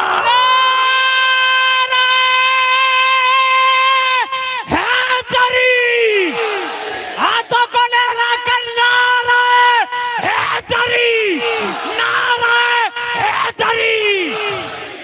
एक अजीज ने मुझे चुपके से कान में कहा यार सैयद अली हजम नहीं होता। मैंने कहा अली समझ में नहीं आता। मैंने कहा पागल हुआ है? अली को समझने की, मेरे मौला को समझने की कोशिश न करना। कहा वो क्यों? मैंने कहा बता करामत किसे कहते हैं? तो कहा करामत उसको कहते हैं जो समझ में ना आए। मैंने कहा करामत किसका फेल है? कहा वली का फेल है। मैंने कहा बता, जब सारे वली को अली ने बनाया तो जिसको अली बनाए, तवज्जो करें, जुमले पे गौर करें, जिसको अली बनाए उसका फेल समझ में नहीं आता, तो बनाने वाला हैदर कर्रार कैसे समझ में आएगा? दुनिया उन्हें समझने की कोशिश ही क्यों करती है? आप मुझे बताएं। जो समझ में ना आए उसी को तो अली कहते हैं, और जो समझ में आ जाए वो अली हो ही नहीं सकता। इसलिए कि अली क्या है? सुभान अल्लाह। नबी फरमाते हैं जनाबत की हालत में कोई मेरी मस्जिद में दाखिल नहीं हो सकता, कोई कदम नहीं रख सकता। मस्जिद नबवी में दो ही लोग जनाबत की हालत में आ सकते हैं, या तो अल्लाह का रसूल आ सकता है या अली हैदर कर्रार आ सकते हैं। बात तो फिर आगे जा रही है, जल्दी से पढ़ना तो पढ़ दूं। कुरान से रोशनी लेकर मशहूर वाक़या है, पूरा लंबा चौड़ा नहीं, इसी विशाल सुलेमान अलैहिस्सलाम ने तख्ते बिल्किस मंगाना हुआ तो आपने कहा कौन लाएगा बिल्किस का तख्त, कौन लाएगा बिल्किस का तख्त? तो एक जिन्नात खड़ा हुआ, उसको कुरान ने इफरीत कहा है, इफरीत ने कहा मैं लाऊंगा मौला। आपने बोला कितने वक्त में लाएगा? तो आपकी महफिल खत्म होने से पहले लाऊंगा। मौला ने फरमाया, सरकार हजरत सुलेमान अलैहिस्सलाम ने फरमाया कि बहुत देर हो जाएगी। महफिल शुरू होती थी सूरज निकलते वक्त, महफिल खत्म होती थी जोहर के टाइम में, बहुत देर हो जाएगी, आधा दिन नहीं लगेगा। कोई दूसरा है? इसका मतलब हजरत सुलेमान अलैहिस्सलाम ने भी पहले जिन्नात को मौका दिया, वरना कुछ लोग बक बक करते कहते वो तो ला सकता था मगर वो चुप बैठा था, तो भाई चलो उसको भी खड़ा कर दिया गया। उसने अपनी ताकत का इजहार कर दिया, मेरी पूरी ताकत से मुल्क के शाम में यमन से तख्त लाऊंगा, आधा दिन लगेगा, ये जिन्नात की ताकत है। फिर उसके बाद आसिफ बिन बरखिया खड़े हुए, ये जिन्नात नहीं थे, ये इंसान थे, सुलेमान अलैहिस्सलाम के वजीर थे, सुलेमान अलैहिस्सलाम के उम्मती थे। आप मुझे बताएं, उन्होंने कहा सरकार मैं लाऊंगा, तुम कितने वक्त में लाओगे? कहा आप, कुरान कह रहा है आपकी पलक झपकने से पहले ले आऊंगा। तवज्जो करना, आपने वाक़या सुना, मैंने कोई कमाल नहीं किया, लेकिन नतीजा जो सामने आया है वो जरा गौर कर लें। अल्लाह करे तुम्हारे बच्चे बच्चे को अहले बैत समझ में आ जाए। जिस दिन तुम सच्ची अहले बैत समझ जाओगे, कभी किसी सहाबी की तौहीन नहीं करोगे, कभी किसी वली की तौहीन नहीं करोगे, कभी किसी सुन्नी आलिम दीन की तौहीन नहीं करोगे, आलिम रब्बानी की तौहीन नहीं करोगे। याद रखिए, जरा गौर कीजिए, जरा गौर कीजिए, जरा गौर कीजिए। आसिफ बिन बरखिया ने कहा मौला आपकी पलक झपकने से पहले तख्त बिल्किस ले आएंगे। तख्त कहाँ है? यमन में। हजरत सुलेमान की महफिल कहाँ है? मुल्क के शाम में। 1 महीने का फासला है और बड़ा दावा है कि मैं पलक झपकने, पलक कितने टाइम में झपकती है जरा ये बताइए ना। आपकी मेरी नहीं, आपकी। इसलिए कि आदमी जब अपने लिए टाइम लेगा तो थोड़ा पलक को रोक कर झपकाएगा, लेकिन कोई और होगा और वो भी नबी, तो नबी रोकेगा नहीं, नबी जल्दी करेगा नहीं, न इफरात करेगा ना तफरीद करेगा। नबी तो फिर नबी है, मासूम होता है नबी। आपकी पलक झपकने से पहले आसिफ बिन बरखिया ने नहीं पूछा यमन में मोहल्ला कौन सा है, यमन में गली कौन सी है, एड्रेस क्या है, खित्ता कौन सा है, क्या है, कहाँ है। और फिर 7 कमरों में ताला पड़ा है, तख्त है, तख्त तो छोटा मोटा भी नहीं है, इतना बड़ा तख्त है। लिखने वालों ने लिखा 80 हाथ जो है वो लंबा था, 40 हाथ चौड़ा था। एक आदमी के बस की बात भी नहीं थी, लेकिन आसिफ बिन बरखिया ने कहा मैं लाऊंगा, दूसरा कोई और साथ ले जाने की बात नहीं है, इसलिए कि किसी में इतनी ताकत नहीं है। जरा गौर कीजिएगा, जरा गौर कीजिएगा, जरा गौर कीजिए, तवज्जो कीजिए। यूं कहा करते हैं सुन्नी दास्ताने आसिफ बिन बरखिया ने कहा आप पलक के झपकने से पहले मैं तख्ते बिल्किस लाऊंगा, दावा नहीं किया, ला दिया। अब जरा गौर करना चाहिए, तो काम हो गया। लेकिन अब ये आसिफ बिन बरखिया ने जो तख्ते बिल्किस पलक झपकने से पहले लाया, काजी सनाउल्लाह पानीपती ने फरमाया, मुजद्दिद अल-फिसानी ने फरमाया, इमाम अहले सुन्नत ने लिखा कि आदम अलैहिस्सलाम के जमाने से लेकर आज तक जो भी वली बना है उसको वली बनाने वाले अली हैं। तो सुलेमान अलैहिस्सलाम का वो उम्मती जिसे दुनिया आसिफ कहती है, उसको भी इस मकाम पर ले जाने वाले हैदर कर्रार है। तो जिसके बनाए हुए आसिफ की ये ताकत है, उस बनाने वाले हैदर कर्रार की ताकत का आलम क्या होगा? वाह वाह वाह वाह। हैदर हैदर हैदर हैदर हैदर हैदर हैदर हैदर हैदर हैदर नाराए हैदरी। और अभी सिर्फ बंदे बनाने की बात नहीं है, आसिफ सुलेमान अलैहिस्सलाम का ना बेटा है ना भाई है, सिर्फ गुलाम है। जब सुलेमान के गुलाम की इतनी ताकत है और वो भी वली है, तो जो नबी का भाई हो उस अली के हैदर कर्रार की ताकत का आलम क्या होगा। इसीलिए मौला अली से कभी कोई जीत ना सका, क्योंकि जिसका बनाया हुआ आसिफ ऐसा है, बनाया हुआ आसिफ ऐसा है कि इतना बड़ा तख्त ले आए।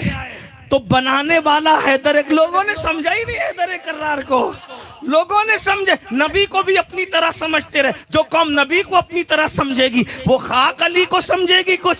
अगर समझाया है तो मेरे इमाम ने कहते हैं शेर शमशीर जन हाय हाय शेरे शमशीरे जन शाए खैबर शिकन पर तवे दस्ते कुदरत पे लाखों सलाम असले नस्ले सफा वजह वस्ले खुदा बाबे फसले विलायत पे लाखों सलाम। और एक शेर और सुन ले अगर हटाओ हक जब तलवारें उठती है तो सबकी गर्दनें झुकती है। इस पर आपको जुबान अल्लाह कह देना चाहिए। सुभान अल्लाह। तलवारों ने बड़े बड़ों की गर्दन झुका दी। जब तलवारें उठती है तो सबकी गर्दन झुकती है, लेकिन तलवार जिसे झुककर मैदान जंग में सलाम करती है उसे हैदर कर्रार कहते हैं। वाह वाह वाह वाह वाह वाह वाह वाह वाह वाह वाह वाह। हैदर हैदर हैदर हैदर हैदर हैदर हैदर हैदर। इमाम कहते बहरे तस्लीम अली मैदान में, बहरे तस्लीम अली मैदान में सर झुके रहते हैं तलवारों के। लेकिन एक बात कह दूं जो हमेशा कहता हूं, अहले बैत की मोहब्बत का मतलब ये नहीं है जी कि आप सहाबा की तौहीन करें। अल्लाह अकबर अल्लाह अकबर। हाँ, अल्लाह अकबर। हक ये ये जंग नहीं है अमेरिका की कि एक की हिमायत के लिए एक की मुखालफत करना पड़े। सहाबा चोली दामन की तरह थे अहले बैत के साथ। वाह वाह। हाँ, और मैं कहता हूं जितना सहाबा ने ताजीम की ना अहले बैत की, कोई नहीं कर सकता। बेशक जिसने भी सीखा है जी 14 सदियों में ताजीम अहले बैत, वो सहाबा से सीखा है, सहाबा से सीखा है। अभी मैं जल्दी जल्दी पढ़ रहा हूं तो अर्ज ये कर रहा था हैदर कर्रार, फिर इमाम हसन मुश्तबा, फिर इमाम हुसैन। टाइम तो खत्म हो जाएगा ना। फिर आते हैं इमाम हुसैन के बाद इमाम ज़ैनुल आबिदीन। कभी कभी कहीं कहीं आप इनका जिक्र भी सुनते हैं। 2-3 जुमलों में इनकी शान बयान करके इमाम बाकिर से आगे बढ़ते हैं। इमाम ज़ैनुल आबिदीन कौन है तुम्हें पता है? चले दोनों की शान साथ में पढ़ते हैं। ज़ैनुल आबिदीन नाम नहीं है, लक़ब है मेरे आका का। सैयद सज्जाद, सजदा करने वालों का सरदार, लक़ब है मेरे आका का। इमाम ज़ैनुल्लाह मजलूम करबला, जिसने करबला को अपनी निगाहों से देखा, जिसने घोड़े दौड़ते हुए अपनी निगाहों से देखा, जिसके हाथों में हथकड़ियां डाली गई, जिसके पैरों में बेड़ियां डाली गई, जिसके गर्दन में तोक डाले गए। हाँ, जिसकी करबला के अंदर सिर्फ 13 या 15 साल की उम्र में जिसने सदमे उठाए। आजकल ये भी कहा जाता है कि उनकी तो शादी हो चुकी थी। मैंने कहा अगर तारीखी हकायक को देखते तो शायद पता चलता। इमाम नावी को देखें, उठा करके पढ़ें। खुद करबला के बाद कूफा का दरबार उठा के पढ़े तो पता चलेगा वो शादीशुदा नहीं थे। क्योंकि जब इब्ने जियाद के सामने इमाम ज़ैनुल आबिदीन पहुंचे तो कहा ये कौन है? कहा इसका ये हुसैन का बेटा है। का वो तो हुसैन का बेटा क्या नाम है? का अली। का वो तो चला गया ना, वो तो शहीद हो गए। वो शहीद मैं कह रहा हूँ, उस बदबख्त ने नहीं कहा, क्योंकि हम नबी की औलाद को मरना नहीं कहते, क्योंकि हमारा ईमान अभी मरा नहीं है। औलादे पे, अरे जब उनके गुलाम जिंदा हैं तो आले पैगंबर तो फिर आले पैगंबर है ना, हैं आले पैगंबर तो फिर आले। जरा जल्दी जल्दी सुन ले। तो कहा वो अली नाम का तो शहीद हो गया ना, तो कहा कि नहीं ये भी अली। कहा वो जो बच्चा 6 महीने का वो भी अली है। तो उसने कहा तेरे बाप को और कोई नाम नहीं मिला रखने के लिए? कहा वो तो शुक्र करके 3 थे, 3 का नाम अली रखा। अगर हजारों होते तो सबका नाम अली रखा। मेरे बाप को नाम अली से प्यार इतना था। तवज्जो फरमाए। तो उसने कहा ये इसको भी कत्ल करो, लेकिन पहले चेक करो कि ये बालिग है कि नाबालिग। तवज्जो करना। मैं इमाम ज़ैनुल आबिदीन की उम्र पढ़ने लगा हूं, क्योंकि आजकल के जो गैर मुकल्लिदीन है वो शादीशुदा इसलिए साबित करते हैं ताकि इमाम बाकिर को साबित करें। इमाम बाकिर को साबित करें तो फिर बदमाशी करें कि सारी रिवायतें 4 साल की उम्र में इमाम बाकिर ने बयान की है। इसलिए मैं फिर कह रहा हूँ ना 1857 के बाद की तो खबर लेने बैठे हूँ ना, तो इसलिए तो वो उसको कहते हैं कि तो मैं ये इसलिए कह रहा हूँ कि आप मुझे बताएं जिसकी शादी हो रही हो चुकी होगी उसके चेहरे पे दाढ़ी निकलेगी कि नहीं निकलेगी? और जिसको दाढ़ी और मोछ निकला है उसको बालिग होने के लिए चेक करना पड़ेगा? इसका मतलब उम्र इतनी कम थी कि उसको चेक करना पड़ा। ठीक है ना। और भी फिर बहुत तफसीलात है। मैंने इमाम नवी का हवाला भी पेश कर दिया, और भी बुजुर्गों का फिर आप मुझसे हवाला ले जाएं तो आपको पता चलेगा कि। और एक बात चले और कर दें, शिया सुन्नी सब लोग इस बात पे इत्तेफाक करते हैं कि इमाम हुसैन के 3 बेटे थे। कितने बेटे थे? इतने ही ना, कुछ और कम ज्यादा है क्या? एक शहजादे का नाम अली अकबर जी, दूसरे का नाम अली औसत जी, तीसरे का नाम अली अली असगर। असगर। इसमें किसी का इख्तिलाफ नहीं। जी, अली अकबर मतलब बड़ा अली, जी, अली औसत मतलब बीच वाला अली, जी, असगर मतलब छोटा अली। तो जब सब कहते हैं कि अली अकबर 18 साल के थे, तो फिर अली औसत 13 साल के अचानक कैसे हो गए? नाम बता रहा है ना जी, कि जो औसत है उसको 18 से कम ही मानना पड़ेगा। जी, बात समझ में आती कि नहीं आती? नाम की तरतीब तो यही है ना। नहीं समझ में आती बात? समझे कि नहीं समझे? अब सुनिए, 13 या 15 साल की जो भी उम्र थी उनकी, लेकिन अभी शादी नहीं हुई थी। गौर फरमाइएगा, इमाम ज़ैनुल आबिदीन पाक सैयद सज्जाद थे, सब कुछ अपनी आंखों से देखा था, ओहो, और उनको सैयद सज्जाद का लक़ब और ज़ैनुल आबिदीन का लक़ब ओहो, और सैयदुल आबिदीन का लक़ब अल्लाह, ये मेरे आका अलैहिस्सलाम ने अता फरमाया। सुभान अल्लाह, सुभान अल्लाह, सुभान और अल्लाह, कीजिएगा, सुभान, रिवायतें बहुत हैं, लेकिन मैं अब जो मुझसे आप सुन चुके हैं उसके अलावा पढ़ रहा हूं, क्योंकि एक एक वाक़े पे कई कई रिवायतें हैं, क्योंकि अहले सुन्नत के पास 1450 साल का वाह, जखीरा वाह, मौजूद है ना। वाह, वाह। ये पढ़ने लगा हूं कि सहाबा अहले बैत की ताज़ीम, और जिसने भी सीखा अहले बैत की ताज़ीम सहाबा से सीखा। माखज़ सहाबा है, मर्जे सहाबा है, हवाला सहाबा है, और हम तो ये देखते हैं जिसमें सहाबा का किरदार नहीं है हम वो काम करने की कोशिश नहीं करते। तवज्जो है आपकी? मैं पढ़ूं कि नहीं पढ़ूं? बताओ। एक बच्चू का है, और मुझे जो है वो यहाँ से जाना है, क्योंकि सुबह 6 बजे तक मुझे फ्लाइट पकड़ने के लिए एयरपोर्ट पहुंचना है। बस मुख्तसर कर रहा हूँ, अल्लाह ने जिंदगी दी, कहीं याद दिलाना, फिर आगे पढ़ दूंगा। लेकिन एक दो बात पढ़ रहा हूँ, एक दो बात साथ चलने मेरे थोड़ा सा। और वैसे आप थके नहीं, मैं जान रहा हूँ, सुभान मुझे अल्लाह। अपनी सुन्नी कौम पर नाज इसीलिए था, नाज इसीलिए, जब ये जिक्र हुसैन छोड़ करके नहीं जाते थे, इमाम हुसैन को छोड़ के कैसे जा सकते? वो तो कूफी थे भाई, जिनका मसलक कुछ और था, जिन्होंने दरवाजे बंद कर लिए हैं। हम दरवाजे बंद करने वाली कौम नहीं है, अल्हम्दुलिल्लाह। हैं, जब आए तो दरवाजे बंद करो, बाद में सीने पीटते रहो, ये हमारा मसलक नहीं है। हमने तो सीने के दरवाजे भी खुले रखे हैं, दिल के दरवाजे भी खुले रखे हैं, घर के दरवाजे भी खुले रखे हैं। मेरे आका आओ के मुद्दत हुई है, तेरी राह में अखियां बिछाते बिछाते, ऐ सरकार आए, दिल के दरवाजे खुले हुए हैं। कहते हैं अल्लामा जामी बसिद को सफा गश्त बेचारा जामी, गुलामे गुलामान आले मोहम्मद। तो अर्ज ये कर रहा था, इमाम ज़ैनुल आबिदीन पाक हुजूर अलैहिस्सलाम ने इनको लक़ब दिया। इनका नाम था अली इब्ने हुसैन। जी, इनकी शादी करबला के बाद हुई। जी, तवज्जो करें जी, और इनके 11 बेटे थे। इमाम ज़ैनुल माशाअल्लाह, कितने बेटे थे? सुभान अल्लाह, 11 बेटे थे। ये भी आपको, क्योंकि अइम्मा अहले बैत का उन्वान रखा है, तो मैं चाहता हूँ कि थोड़ा बहुत कुछ मालूमात में इजाफा भी हो जाए ना। हाँ, ये भी याद रखें, ओह, 11 बेटों के बाबा थे ओह, और 5 बेटियां थी। सुभान अल्लाह, 16 बच्चों के बाबा थे। और इनकी बीवी, ये भी सुन लें, इनकी बीवी इमाम हसन की बेटी थी। सुभान अल्लाह, इमाम ज़ैनुल आबिदीन उस बादशाह को कहते हैं जो बेटा इमाम हुसैन का है, दामाद इमाम हसन का। हाय हाय हाय, सरकार फातिमा बिनते हसन जिसके निकाह में थी, यानी इमाम हसन के दामाद और इमाम हुसैन के बेटे। सुभान अल्लाह, क्या शान है इन आकाओं की। हाँ, ये भी सुने, जिस तरह इमाम हसन अल मुसन्ना जी, नजीबुत तरफ़ैन सैयद है, जी, वैसे इमाम मोहम्मद बाकिर भी नजीबुत तरफ़ैन सैयद हैं। सुभान अल्लाह, यानी जिनका नाना इमाम हसन है, जिसका दादा इमाम हुसैन है। वाह वाह वाह वाह वाह वाह। तो इमाम बाकिर का नाम भी साथ में आ गया। लेकिन इनका नाम सुन ले, ये कौते इमाम हैं नबी के घर में। अइम्मा अहले बैत में पहले इमाम मौला अली हैदर कर्रार, दूसरे इमाम इमाम हसन, तीसरे इमाम इमाम हुसैन, चौथे इमाम ज़ैनुल आबिदीन और पांचवें इमाम बाकिर। चौथे पांचवें इमाम का जिक्र सुन ले, छठे इमाम तक अगर पहुंच गए तो पहुंच गए, वरना पांचवें पर पंचतन पाक की निस्बत से बात पूरी हो जाएगी। तवज्जो फरमाएं।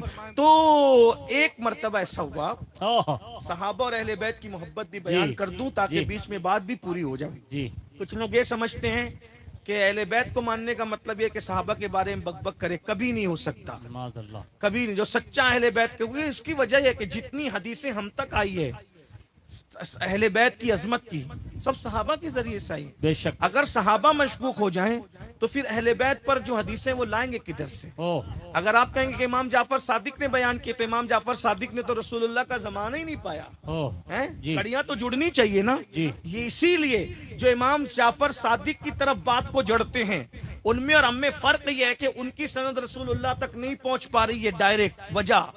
और एक बात ये भी कह दूं, अगर वो कहेंगे कि नहीं उन्होंने तो सुना इमाम बाकिर से, उन्होंने सुना जय वो इमाम ज़ैनुल आबिदीन से, उन्होंने सुना जय वो इमाम हुसैन से, उन्होंने सुना हैदर कर्रार से, तो बात ये भी सुन लें क्योंकि दुनिया में सिर्फ आप रहते, ओह नासवी भी रहते हैं जी खारजी भी रहते हैं जी पागल लोग भी रहते हैं जी इब्ने जियाद टाइप के लोग भी रहते हैं, जी। है ना। इतनी हदीसें हैं तो नहीं मानते।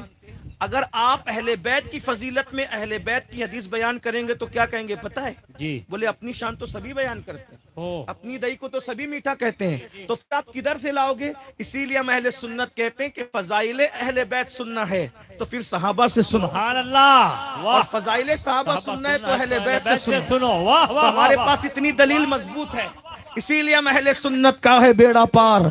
असहाबे हुजूर नज्म है और ना वही तरत रसूलुल्लाह की। जल्दी जल्दी से पढ़ रहा हूँ, जरा गौर करे, तवज्जो फरमाए। इमाम ज़ैनुल आबिदीन ने इमाम मोहम्मद बाकिर की उंगली पकड़ी, ओह बल्कि उनको उंगली पकड़ाई जी और पकड़ के कहा बेटा ओह चलो। ओह अपने नाना के एक सहाबी हैं ओह जिनका नाम जाबिर इब्ने अब्दुल्ला अंसारी है, मैं तुमको उनसे मिला करके लाता हूं, चलो हम मुलाकात करते हैं। आप मिलने किसके पास जाते हैं? जिसको बुजुर्ग समझते उसके जी पास जी जाते जी हैं। जी इमाम ज़ैनुल आबिदीन अपने शहजादे इमाम मोहम्मद बाकिर, ओह अब बाकिर जो है ना वो भी आपको अर्ज जी करूं, क्योंकि कुछ लोग बकबक करते बाकिर का भी गलत माना बयान करते जी हुजूर। हैं। बाकिर का माना वो गलत बयान करते हैं क्योंकि अरबी जबान की फसाहत है जी कि एक लफ्ज के कई कई मान- कई कई माना होते हैं।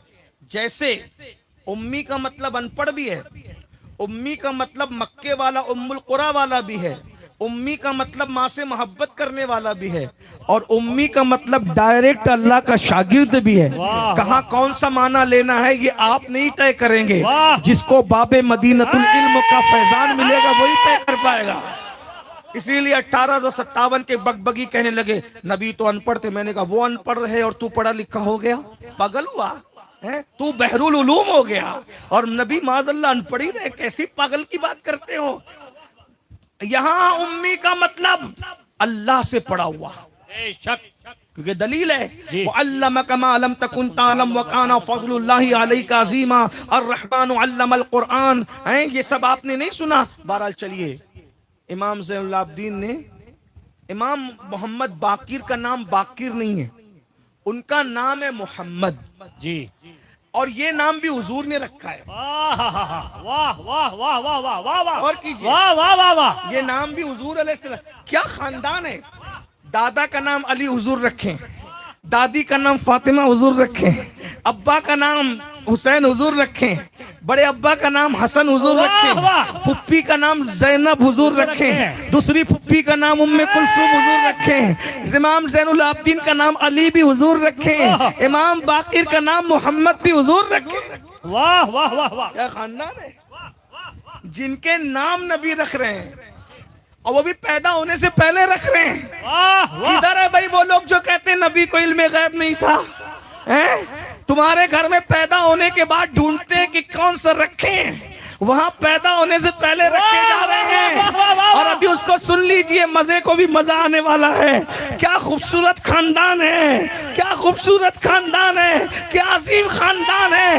सुभान अल्लाह। इमाम ज़ैनुल आबिदीन अपने शहजादे इमाम मोहम्मद बाकिर, नाम मोहम्मद, जी। लक़ब बाकिर।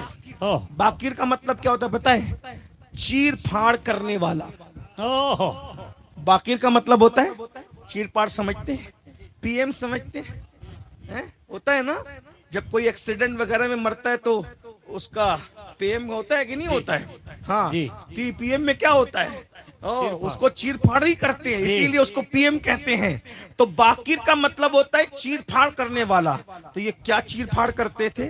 असल में इनके पास इल्म इतना था ओहो कि कोई मसला पेश करो तो उसको इतना तफसील से बयान करते थे कि लोग कहते थे इन्होंने तो मसले को चीर फाड़ के रख दिया है। वाह वाह वाह वाह लोग किस मुंह से कहते कि नबी के खानदान के पास इल्म नहीं था? लोग किस मुंह से कहते हैं नबी? इनका एक लक़ब है बाकिर और दूसरा लक़ब है अलमुल हुदा। अलमुल हुदा मतलब हिदायत का झंडा। ये है मेरा इमाम बाकिर। कुरान कह रहे हैं हम तुम्हें इमामों के साथ बुलाएंगे। हमारी तो फिक्र ही खत्म है। जिन इमामों के साथ जाएंगे वो ऐसे इमाम हैं। जिन इमामों के साथ जाएंगे वो ऐसे इमाम हैं। जिन इमामों के साथ जाएंगे वो बगदाद का दूल्हा, वो अजमेर मुअल्ला का ताजदार, वो वारिसे देवा, वो शाह बरकतुल्लाह, वो अहमद रफाई, वो मखदूम अशरफ कैसे इमाम हैं। ऐसे इमामों के साथ जाएंगे तो कहने लगे, अजमल ने बहुत अच्छी बात कही थी सुल्तानपुरी ने, जब से मिला है दामन आले रसूल का बेफिक्र हो गया हूं शफाअत की फिक्र से। बेफिक्र हो गया हूं और बेफिक्र हो गया हूं, बेफिक्र हो गया हूं शफाअत की फिक्र से। खुदा शाहिद के रोजे हश्र का खटका नहीं रहता मुझे जब याद आता है कि मेरा कौन वाली है। वाह वाह वाह वाह वाह वाह वाह वाह वाह वाह वाह वाह। कुछ लोगों ने यजीद को भी इमाम बनाया है, मुबारक हो, वहां पता चलेगा। कुछ लोगों ने मरवान को बनाया है, आपको मुबारक हो, पता चलेगा। क्या नसीबे हैं ना। किसी का इमाम नबी का बेटा है और किसी का इमाम मरवान, किसी का इमाम मरवान इब्ने हकम। क्या फजीलत है, जरा हदीस में पढ़िए। हैं मदीने से बाहर निकाले गए थे जी जी, भगाए गए थे, और जो मरवान भगाया गया था उसको इमाम बना रहे, तुम्हें शर्म नहीं आती? वाह वाह, और जिसके घर में इजाजत के बगैर जिब्रील नहीं आया। वाह वाह वाह वाह, क्या नसीबे नहीं। सुनियो, मैं तो कहता हूँ, लोग कहते हैं मुकद्दर का सिकंदर। मैंने कहा सिकंदर हमारे मुकद्दर पे नाज किया करे, हैं? सिकंदर हमारे मुकद्दर पे नाज किया करे। इमाम मिले तो कैसे मिले, जमाना जिनकी अजमतों की कसम उठाता है। चले बात को एंड की तरफ ले जाते हैं। तो इमाम मोहम्मद बाकिर का एक लक़ब अलमुल हुदा, बाकिर, इमाम ज़ैनुल आबिदीन। और लक़ब कौन दे रहा है? बाकिर हुजूर दे रहे हैं। ओहो, अब पहुंचे दोनों पहुंचे तो इमाम ज़ैनुल आबिदीन ने अपने बेटे इमाम मोहम्मद बाकिर को सिखाया, आप भी सीख ले जरा। कहा बेटा जब हम सहाबी के पास जाएंगे ना, नाना जान के सहाबी, तो तुम उनकी पेशानी चूमना। हाँ, वो अहले बैत सहाबा की यूं ताजीम सिखाए और तुम बकबक करो सहाबा पर, ये तर्ज अहले बैत नहीं है। देख रहे हैं सहाबा की ताजीम, तवज्जो फरमाएं। तो कहा कि मैं कहां से पढ़ रहा हूं पता है? इमाम शबलंजी का वाला पढ़। शबलंजी आज के नहीं है, पूछ लीजिए। बहुत खूब। इमाम शबलंजी, मोमिन शबलंजी, मफहूम के तौर पे पढ़ रहा हूं, अल्फाज इधर उधर होंगे, मफहूम ये है। तो जब हम नाना के सहाबी के पास जाएंगे तो उनकी पेशानी चूमना। गए। अब हज़रत जाबिर इतनी उम्र ज्यादा हो गई थी कि आंखों की बीनाई कमजोर हो गई जी। जब आंखों की बीनाई कमजोर हुई थी तो नन्हे से शहजादे थे, बड़े खूबसूरत खूबसूरत, वो पूरा घराना ही खूबसूरत है। हुस्न इस घराने का मुकद्दर है, तेरी नस्ल पाक में है। बच्चा बच्चा नूर का, तू है आईने नूर, तेरा सब घराना नूर का मुकद्दर है। रंग सांवला हो भी फिर भी खूबसूरत लगते हैं। इसीलिए तो लोगों को हसद होता है कि हम सफेद होकर भी ऐसे नहीं दिखते हैं। हाँ, इसलिए कि चमड़ी गोरी करना और बात है, मुस्तफा जाने रहमत के नूर की और बात है। तेरी नस्ले बच्चा बच्चा नूर का। महफिल एंड हो रही है, फिर आइंदा साल ही मुलाकात होगी तो इस उर्स में तेरी नस्ले पाक में है, बच्चा बच्चा नूर का, तू है ऐने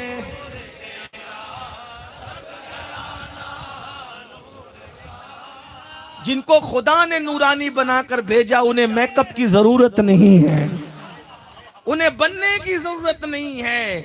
वो तो आते हैं तो फिर आते हैं, बन संवर के आने वाले बिगाड़ देते हैं, लेकिन जिसने कुदरत बना के भेजती है उन्हें देखकर लोग संवर जाया करते हैं। वो हंसी क्या जो फितने उठा कर चले, हाँ हंसी तुम हो फितने मिटा कर चले। मुख्तसर कर रहा हूँ, हालांकि मेरा दिल जन्नतुल बकी की तरफ खिंच रहा है। मेरा आका, मेरा इमाम मोहम्मद बाकिर याद आए हैं तो उनकी जिंदगी याद आ रही है। बहरहाल उंगली पकड़ाया, शहजादे को लेकर चले और उसके बाद जब शहजादे पहुंचे तो 4 साल के थे, बहुत खूबसूरत लगते थे, हसीन लगते थे। जब उन्होंने बढ़ करके इमाम हजरत जाबिर की पेशानी चूमी तो पहली मुलाकात थी जी। इमाम ज़ैनुल आबिदीन को तो जानते थे, पहचानते थे, बड़ी खिदमतें की थी, हालांकि उम्र में बड़ा फर्क था। जी। इमाम ज़ैनुल आबिदीन की जवानी है ओह। और हजरत जाबिर की दाढ़ी सफेद हो चुकी है। ओह। हत्ता के इमाम हुसैन की जवानी में भी वो उम्र उनकी बड़ी थी, ओह। तो बहुत लंबी उम्र पाई उन्होंने। वो क्यों पाई वो भी बताऊं आपको। वाह वाह वाह वाह। अल्लाह के रसूल अलैहि सलाम की एक हदीस है, जी।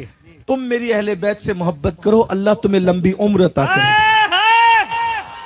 वाह वाह वाह वाह वाह वाह लंबी उम्र का नुस्खा भी ले जाइए। वाह वाह वाह वाह। अब आप में के कुछ लोग स्कूल कॉलेज वाले तो कहेंगे ना, लेकिन कुछ तो अहले बैत के बड़े आशिक थे, लेकिन उम्र उतनी लंबी नहीं हुई। मैंने कहा उम्र लंबी होने का 2 मतलब होता है, एक तो दुनिया में ज्यादा दिन जिंदा रहना, एक तो ये हो गया, दूसरा ये कि दुनिया से जाने के बाद भी लोगों की महफिलों में जिंदा रहना। वाह वाह वाह वाह वाह। रिस्कुल्लाह सरकार का जिक्र क्यों हो रहा है, अभी तक जिंदा है ना, है क्यों हो रहा है? गौसे पाक का जिक्र क्यों हो रहा है? अरे हर जगह इमाम अहले सुन्नत का जिक्र क्यों हो रहा है? क्योंकि लंबी उम्र हो गई, दुनिया से चले गए, मगर जिक्र अभी भी मौजूद है। फिरौन 500 साल तक जिंदा रहा, लेकिन कोई उसकी तारीफ नहीं करता। लेकिन ये लोग 60 साल, 70 साल, 80 साल, 90 में गए, लेकिन बरसों बीत गए, अभी भी लोगों की महफिलों में जिंदा है। जिंदगी के कई माना, ये तो 2 ही बयान किए, अभी बात बाद में होगी। इमाम ज़ैनुल आबिदीन सरकार ने वो बड़ी खिदमतें की थी हज़रत जाबिर ने, तो नन्हे नन्हे खूबसूरत लाडले को जब देखा कि दौड़ के पेशानी चूमी, पहले से अब्बा ने सिखा दिया था ना, तो वो ये कौन है? आंखों की बिनाई कुछ कमजोर सी हो गई, ये कौन है?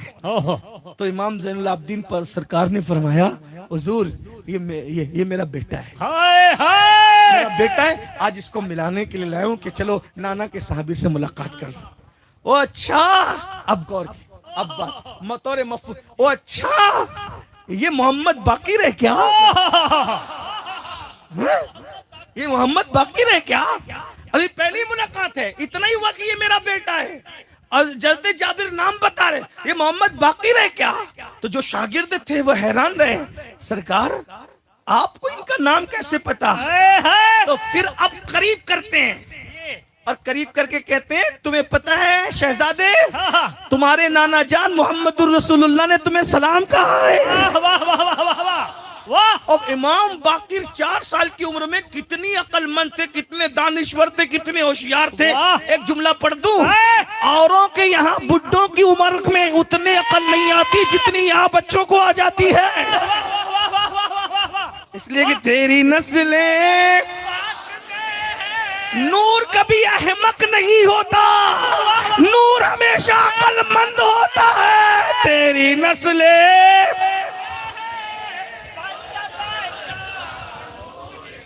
तू ऐने सब घराना। सब्र करे तो ये बेवकूफ नहीं है, ये नबी के खून की शराफत है। सब्र करने वालों को बेवकूफ न समझा। वाह वाह, नबी का खानदान है, बेशक। वो जो कर लें जी। ये मोहम्मद बाकिर है, ओह आपके नाना ने तो आपको सलाम कहा। ओह।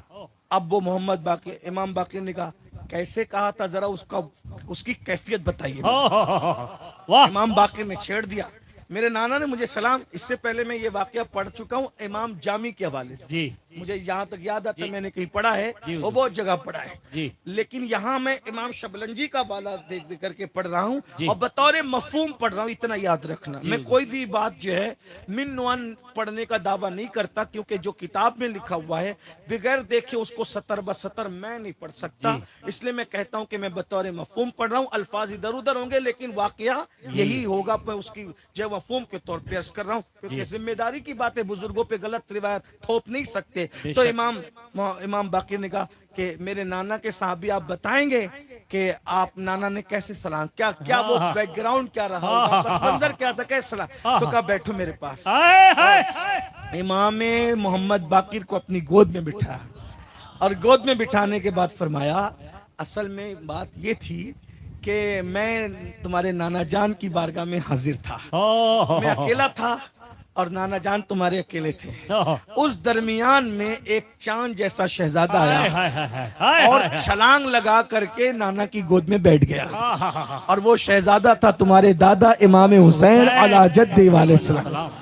है ना, क्या शान है ना इन लोगों की। जहां और लोग सांसें रोक कर जाते हैं, वहां इनको इजाजत है कि ये छलांग लगाकर गोद में जाएं, फिर उसके बाद दाढ़ी शरीफ में उंगलियां डालें और नबी के साथ खेला करें। क्या ये शान वाले हैं। लोग समझे तो सही, नबी के घर वाले कौन है, कैसे, क्या बात रजा उस चमनिस्तान करम की जहरा है कली जिसमें हुसैन और हसन फूल। अल्लाह अकबर। मुख्तसर करते करते अर्ज कर रहा हूँ कि कहा फिर मेरे आका ने उनको चूमा, जिसके नाम पे पूरी दुनिया अंगूठे चूमती है वो अल्लाह का रसूल जो है हजरत सैयदना इमाम हुसैन को चूमते हैं, और चूमने के बाद फरमाते हैं, जाबिर ये मेरा बेटा हुसैन है।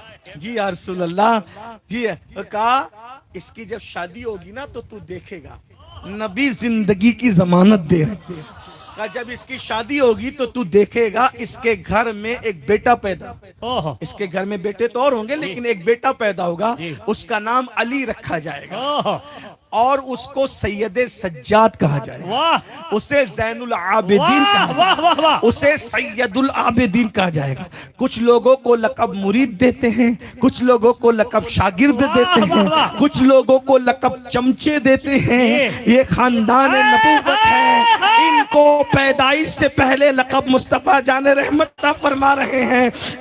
इनके अलकाब क्या है, इनके अतवार क्या है, इनकी शाने क्या है। अल्लाह अकबर। तो वह सुनिए, गौर से सुनिए। फिर कहते हैं हजरत जाबिर इब्न अब्दुल्ला कि फिर मेरे आका ने मुझसे कहा, ए जाबिर तू जानता है जो ज़ैनुल आबिदीन होगा, सैयदुल साजिदीन होगा, इमाम आबिदीन होगा, सज्जदुल आबिदीन होगा, उसकी शान क्या होगी? क़यामत के दिन सबको नामों से पुकारा जाएगा। सुन ले अइम्मा अहले बैत की शान सुनने वालों, आ जाओ मैं तुम्हें बताऊं। क़यामत के दिन कोई पीर की हैसियत से नहीं जाएगा, क़यामत के दिन कोई आलिम की हैसियत से नहीं जाएगा, क़यामत के दिन कोई बादशाह की हैसियत से नहीं जाएगा, क़यामत के दिन कोई मुफ्ती की हैसियत से नहीं जाएगा। यानी क़यामत के दिन फरिश्ता जब लोगों को हिसाब के लिए पुकारेगा तो ये नहीं कहेगा हजरत अल्लामा मौलाना फला अला और पीरे तरीकत रहबरे शरीयत अमका ठमका और ये ठिका उका, ये कह के फरिश्ता नहीं पुकारेगा। अरे लोगों, जब दुनिया की कचेरियों में जाते हो, कितने भी बड़े हो, तो तुम्हारा नाम लेकर के पुकारा जाता है। ऐसी क़यामत के दिन अब्दुल रहीम बिन इब्ने फुला इधर हा, फुला इब्ने फुला इधर हा, फुला इब्ने फुला इधर हा, अमीन इब्ने फुला इधर, यानी सबको उसकी माँ के नाम से पुकारा जाएगा। कोई अलकाब नहीं होंगे, कोई आदाब नहीं होंगे। कद्र वाले जानते हैं कद्र शाने, सबको नाम से पुकारा जाएगा।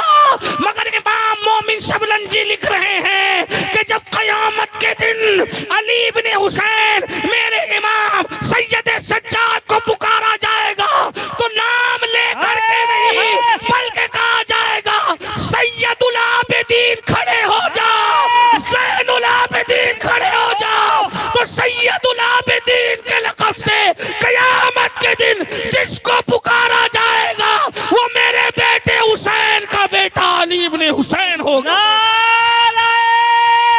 तकबीर, नारे रिसालत, नारे हैदरी, खानदान अहले बैत, जश्न अइम्मा अहले बैत, उर्से अहमदी सरकार।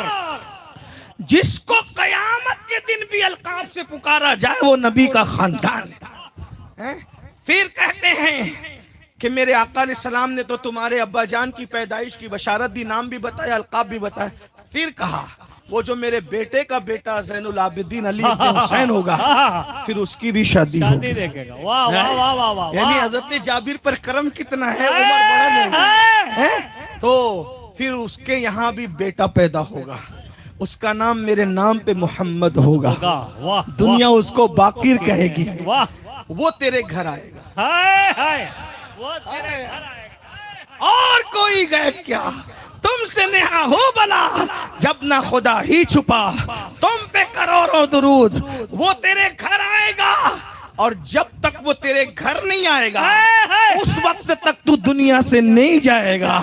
जब वो तेरे घर आ जाएगा तो तेरी उम्र बहुत कम रह जाएगी, फिर तू बहुत जल्दी दुनिया से चला जाएगा। आज आप मेरे घर आ गए तो फिर कहा जब मोहम्मद बाकिर तुम्हारे घर आए तो उसको मेरा सलाम कह देना। तो हजरत इमाम बाकिर मुस्कुराए, मेरे नाना ने मेरी पैदाइश से पहले मुझे सलाम कहा है। तो फिर अब इमाम जो वो दूसरे इमाम ने लिखा, उसको यहाँ ऐड कर रहा हूँ। हजरत जाबिर ने हजरत इमाम मोहम्मद बाकिर के बटन खोले कुर्ते के और सीने पे हाथ मला और सूंघ कर मुस्कुराए, फरमाया जो खुशबू नबी में आती थी वही खुशबू आले नबी में आ रही है। बेदम शवारसी कहते हैं शगुफ्ता गुलशन ज़हरा का हर गुले तर है, शगुफ्ता गुलशन ज़हरा का हर गुले तर है। किसी में रंगे अली है, किसी में बुए रसूल, किसी में रंगे अली है, किसी में बुए रसूल। आज भी अली के बेटों में बुए रसूल मौजूद है, लेकिन जिन्हें मुनाफिकत का जुकाम हुआ है वो नहीं सूंघ सकते। जिसको ईमान की नाक अहमद रजा जैसी मिली हो वो नबी का खून आज भी सूंघ सकते। वाह वाह वाह वाह वाह वाह वाह वाह वाह वाह वाह, बहुत अच्छा है। हक हक हक। अगर तुझे सुंगाई नहीं देता तो तुझे मुनाफिकत का जुकाम है। आले नबी में तो अब भी खुशबुए रसूल, और किसी में रंगे अली है, किसी में रंगे अली है, किसी में बुए रसूल। शगुफ्ता गुलशन ज़हरा का हर गुले तर है, किसी में रंगे अली है, किसी में बुए रसूल। सलाम किया, सलाम पहुंचाया और फिर इमाम मोहम्मद बाकिर को लेकर इमाम ज़ैनुल आबिदीन चले गए। जब गए तो अपने शागिर्दों को कहा कफन तैयार कर लो, अब तक जिंदगी की गारंटी थी, अब जाबिर ज्यादा दिन दुनिया में नहीं रहेगा। इमाम मोमिन शबलंजी कहते हैं कि ठीक उसके 3 दिन के बाद हजरत जाबिर इब्न अब्दुल्ला दुनिया से रुखसत हुए। मैं भी इजाजत चाहता हूँ। अस्सलामु अलैकुम व रहमतुल्लाह।